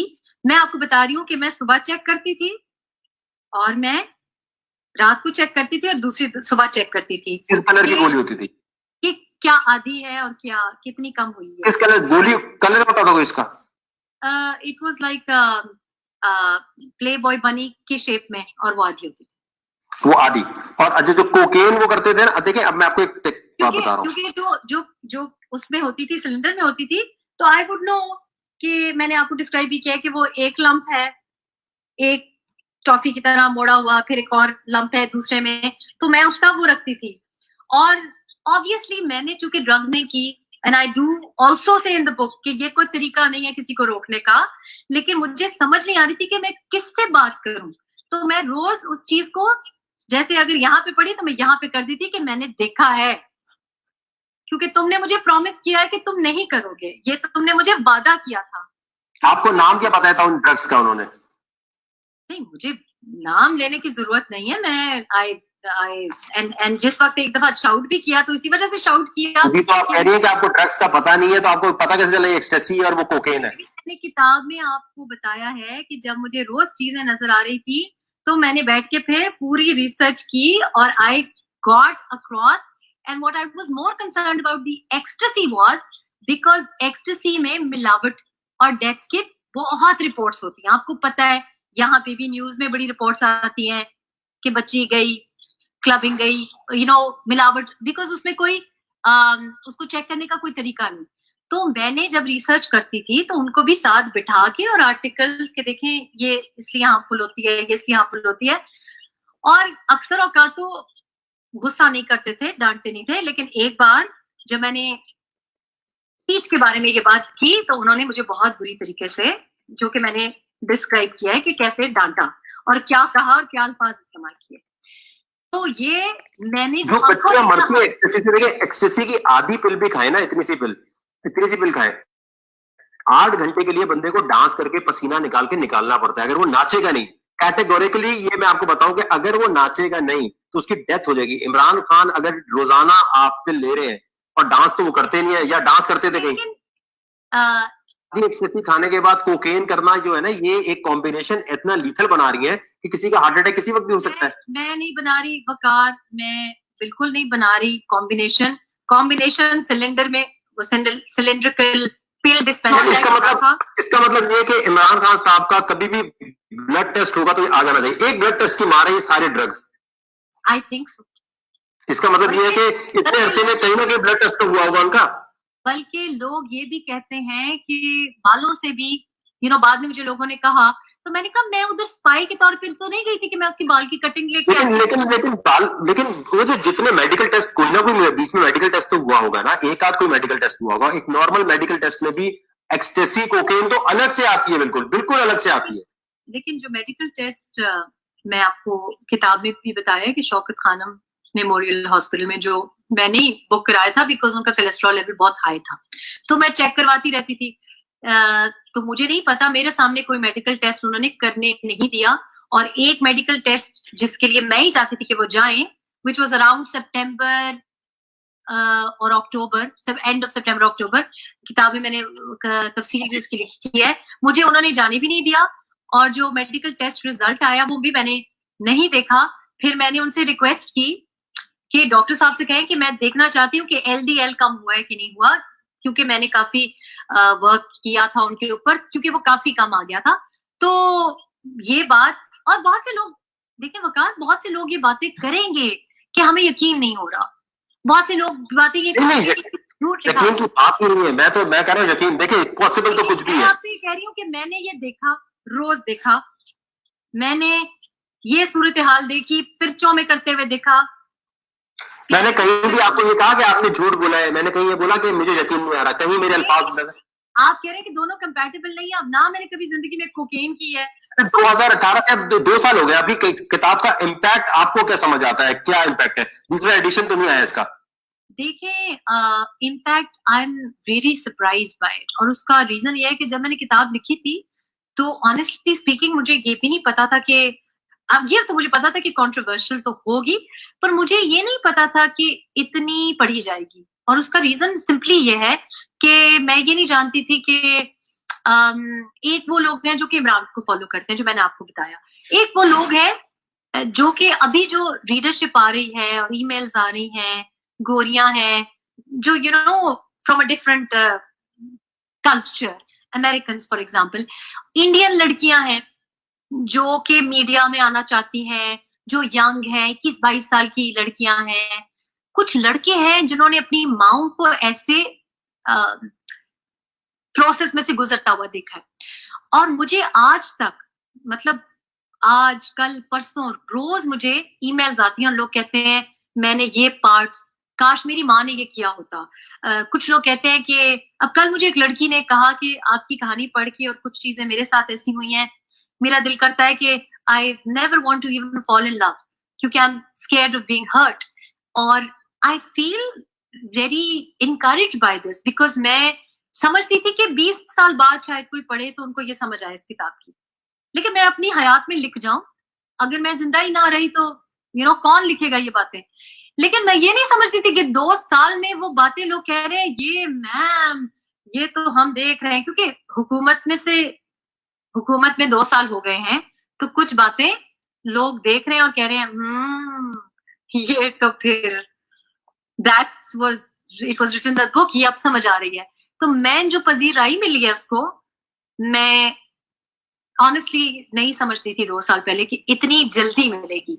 सो आई डोंट नो कि इम्पैक्ट क्या होगा। आई थिंक इम्पैक्ट अगर सिर्फ इतना भी हो, अगर इम्पैक्ट सिर्फ इतना भी हो कि किसी से डरे मत, लिख डाले, ये भी मेरे लिए बहुत है। कि जो कुछ भी बुजदिली, I think the trait that I dislike the most in people is बुजदिली। कि आप पाकिस्तान में जितने हमारे मसाइल हैं ना वकार, वो इस वजह से नहीं है कि लोग नाइंसाफी कर रहे हैं, वो इस वजह से है कि जिनके साथ नाइंसाफी होती है ना, वो हिम्मत नहीं करते उससे लड़ने की, छोटे लेवल पे हो बड़े लेवल पे हो। एंड आई रियली थिंक कि I am all about the only thing I think I have, the only quality I would give me myself credit, और वो ये है कि मुझ में और किसी और औरत में, आपने कहा ना आप में कोई और रूह है, एडवांस्ड औरत की रूह है, नहीं, the only capacity और क्या ability I have is कि मैं डरती नहीं हूँ, मैं कहती हूँ कर लेना है काम, दरवाजा खोलो चलो लेट्स डू इट, सीख जाएंगे, कर लेंगे। मुझसे बहुत ज्यादा होनहार, टैलेंटेड, इंटेलेक्चुअल औरतें एग्जिस्ट करती हैं, लेकिन वो ये सोचती रहती है न करूं, कॉन्फिडेंस नहीं होता, ये डर जो है ना जो आपको रोकता है कदम उठाने से। सो आई थिंक ये इम्पैक्ट हो रहा है। आई think I am making people a little bit brave, so who knows if I make one person. क्या आप इस बात पे थोड़ा सा रिग्रेट करती हैं? देखें, जैसे आप जैसी पोलाइट और बिल्कुल ही शाइस्ता जुबान रखने वाली, बहुत सारी शाइस्ता जुबान रखने वाली औरतें जो पावर में भी होती हैं, उन्होंने बहुत सारी चीजें देखी होती हैं, लेकिन लेवल ऑफ प्रेजेंटेशन जो है बड़ा, अब मैं बोलूं जी चढ़ गया, अब मैं बोलूं जी हम बिस्तरी, बड़ा फर्क है। अब जो थ्रीसम और ये तमाम चीजें लिख देना, और फिर ये जैसे अभी आप भी एम्बैरस हो रही थी, यार वकार तुम तो सिर्फ सेक्स का पूछे जा रहे हो, बुक में मेरे दादा दादी के बारे में भी लिखा हुआ है, मेरे दादा दादी की मोहब्बत भी लिखी हुई है, मेरे अब्बू की मोहब्बत भी लिखी हुई है, मेरे दादा दादी की बड़ी क्यूट रोमांटिक स्टोरी। हाँ, मैंने देखी पढ़ी, रही तो मैंने बोल दिया love story that I would want for my self. हाँ, तो मैं ये तो कह रहा हूँ कि वो इतनी खूबसूरत लिखते लिखते एकदम लगता है बाइपोलर डिसऑर्डर हुआ और एकदम दूसरी तरफ निकल गए। आप हम टीवी का ड्रामा देख रहे हैं, हम टीवी का ड्रामा देखते देखते आपने पॉर्न लगा दी, क्यों पॉर्न नहीं लगेगी एकदम? नहीं वकार, तो जैसे जैसे जिंदगी में होता गया, देखे जब तशद्दुद हुआ मैंने उसका लिखा, उसके बाद मैंने आप जो एक डिफरेंट किस्म का, ये एक इमोशनल टॉर्चर है ना जो दूसरी शादी का मैंने लिखा है, तो मैंने आपको वो लिखा जैसे जैसे जैसे जो कुछ होता रहा। अब जैसे बहुत एक तनकीद लोग करते हैं, कहते हैं ओ इसका तो जो बचपना था वो तो बड़ा प्यारा, ये वो, भाई वो उसमें झूठ नहीं है। मेरा बचपन, I really think I have been one of the luckiest people. I really think कि ये जो हिम्मत है वो इस वजह से है कि मुझे बचपन में वाकई इतना प्यार मिला, तो मैं क्यों झूठ लिखूं। मेरी वालदा से मुझे एक्स्ट्रा प्यार मिला है, मेरे वालिद साहब से मुझे एक्स्ट्रा प्यार मिला है, तो जहां जहां अजीब सेक्सुअल बातें देखने को मिली वहां मैंने वो लिखा। इट्स क्रोनोलॉजिकल, जैसे टारगेट ऑडियंस चेंज होगी ना। देखिए टारगेट ऑडियंस, हम टीवी का ड्रामा देख रहे एकदम टक करके थ्रीसम आ गया, एकदम जंप है, रीडर के लिए जंप है, रीडर के लिए जंप नहीं है। रीडर को समझना चाहिए है कि अच्छी खासी जब कहानी गुजर बसर हो रहा होता है, उधर ही ट्विस्ट आता है, उधर ही मर्डर हो जाता है। ये लेकिन तो देखे ना, ये तो एक बुदा के रीडर को अवेयर होना चाहिए है कि मैंने लिखा इसलिए कि मैंने जब पहली शादी मेरी हुई तो उस वक्त मुझे पहला ख्याल ये आया कि मैंने जिंदगी में किसी के साथ कोई बुरा, तो अभी तो 18-19 साल की बच्ची क्या किसी के साथ ज्यादती कर सके, तो मेरे साथ ये क्यों हो रहा है। देखिए आपके साथ अजीब और अनथिंकेबल चीजें होती हैं जिंदगी में। मुझे भी लगा, मैंने किताब में ये भी लिखा है कि मैं तो सारा वक्त स्टंट, जब मैं किताब लिखी तो मेरे बेटे ने एक ही क्रिटिसिज्म की। एक तो वो चाहता था कि इमरान खान का नाम ही किताब में ना हो, मेरा बेटा चाहता था कि ना पीछे जो ब्लर्ब है उसमें इमरान खान का जिक्र हो, एंड ही वांटेड कि बस because he is very proud of what I achieved in life. तो वो तो चाहते थे कि बहुत ही कम और एक बार उसने क्रिटिसिज्म की क्योंकि उसकी लैंग्वेज बहुत, कहता लास्ट स्टन्ड वर्ड और ये जो शॉक, मैंने कहा मैं क्या करूं, I was in a constant stunned, that was my expression कि मैं दरवाजा खोल रही हूं, I am like what the hell is going on, so that was what happened। जैसे जैसे हुआ, लेकिन इमरान खान की शराफत नहीं लगती, कभी भी उन्होंने मुड़कर बोला नहीं। कोई और बंदा होता, कोई और होता यकीनी तौर पे जवाब उल्टे पुल्टे आते हैं। पाकिस्तानी मर्द आपको पता है कैसे होते हैं, लेकिन पाकिस्तानी मर्दों की फॉर्म में सबसे सुपीरियर फॉर्म इस तरह शराफत में इमरान खान की नहीं है क्या? यहाँ तो लड़की की तस्वीरें जो है, लड़की के साथ लड़का घूम रहा होता है, उसकी तस्वीरें लीक कर देते 2 मिनट में कि तुमने मेरे से आज बात क्यों नहीं की। वकार साहब, इमरान खान ऐसी पार्टी के सरबराह हैं जिनका अगर सिर्फ सोशल मीडिया ही हो तो वो इनफ है किसी को आई सपोज संसार करने के लिए। और उनके पास मीडिया के एंकर हजरात हैं, कितने चैनल्स हैं, उनको बोलने की क्या जरूरत है? ये तो हम गरीब लोग हैं जो हमारा कोई बोलने वाला माउथ पीस नहीं। मुझे 4-5 एंकर दे दे करो। तो आपकी पर्सनैलिटी देखें, आपकी पर्सनैलिटी के बारे में ये नहीं कह रहे कि आप मुनाफिक हैं या आप वो है। तो हमारा सवाल ये कि कुछ बातें जो लिखी हुई हैं, देखें जैसे इस्लाम की अगर आप इतनी बात कर रही हैं, इस्लाम तो क्लियरली ये बोलता है सूरह बकरा में कि जो हस्बैंड वाइफ है वो एक दूसरे का लिबास है। फिर उसके बाद इतनी सारी हदीसें हैं जिसमें लिखा हुआ है कि आपने पर्दा रखना है किसी के भी ऐप का।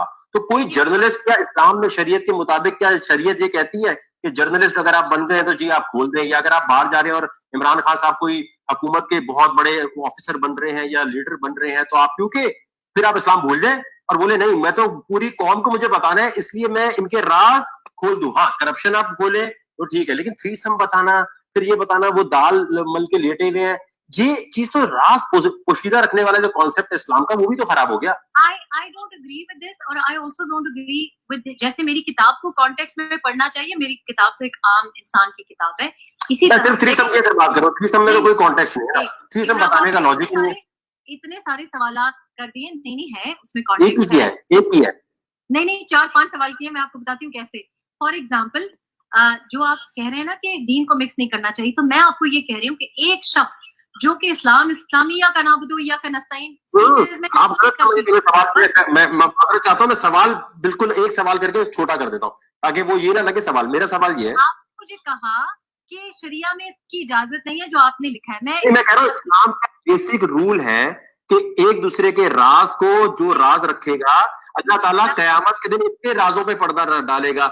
ये बहुत सारी हदीसों में मौजूद है। मैं तो आपको एक सिंपल आइडिया बता रहा हूँ, ये राज डाल देने के बाद first of all I am guided by my own sensibility और आपकी अपनी सेंसिबिलिटी होगी। मैं समझती हूँ कि वो चीजें जो कि माशरे में नॉट ओनली के ऐब है, लेकिन जिसकी वजह से लोगों के घर तबाह होते हैं, जिसकी वजह से लोगों की, और घर क्यों तबाह होते हैं? सिर्फ एक बच्ची का घर तबाह नहीं होता। जब आप उन लोगों को सियासत में लेके आते हैं और फिर वो इस्लाम का लिबादा और तो ये इस्लाम का जो बेसिक, अगर मैं बोलूं ना मैं इस्लाम तो फिर उसके अंदर बेसिक ये है कि ऐप छुपाना है। उसमें ये नहीं कहा गया कि हुक्मरान अगर कोई बुरा काम कर रहा है तो आप फिर आपको शरीयत के लॉस पढ़ने पड़ेंगे कि किस लॉ के तहत एक्सपोज करना है। या तो आप बोले मैं खुद कर रही हूँ, मेरी मर्जी भाई, मैं अपने हिसाब से करना चाह रही हूँ। इस्लाम नहीं ला सकते बीच में। एक्सपोज करने का इस्लाम से ताल्लुक तो नहीं है ना। एक्सपोज करना मैं करूँ या आप करें गलत है। नहीं आप मेरा ख्याल है मेरी बात समझे नहीं। 99 या 98% लोग जो है देखें आपकी बुक के बाद बिल्कुल कोई ऐसा रिएक्शन, कोई ऐसी बात, कोई ऐसी रेवोल्यूशन नहीं आई। हो सकता है इमरान खान की जगह शहबाज शरीफ या किसी और के अगेंस्ट ये बुक लिखी जाती तो पूरा पाकिस्तान खड़ा हो जाता। आपके ख्याल में पूरे पाकिस्तान पे जादू किया हुआ है? पूरे पाकिस्तान ने एकदम यूं था कि ठीक है भाई लिखा है। अब इमरान खान के बारे में एटीट्यूड है, हाँ भाई करता तो ठीक है, क्या हो गया फिर? नहीं वकार, ये आपकी बायस है। और कहाँ से चेक करें? सोशल मीडिया से? मैं सोशल मीडिया को तो आप ना बात, आपकी सोशल मीडिया की बात करते हो। जालिम लोगों, पाकिस्तान में लोगों के कितने लोगों के पास ट्विटर है, कितने लोगों के पास स्मार्टफोन है? आप बताएं ना, पैरामीटर बताएं। लोगों की आप डिजिटल पेनिट्रेशन तो देखें। मैं वही तो कह रहा हूँ, कितने लोग इंग्लिश पढ़ते हैं, कितने लोग किताबें पढ़ते हैं?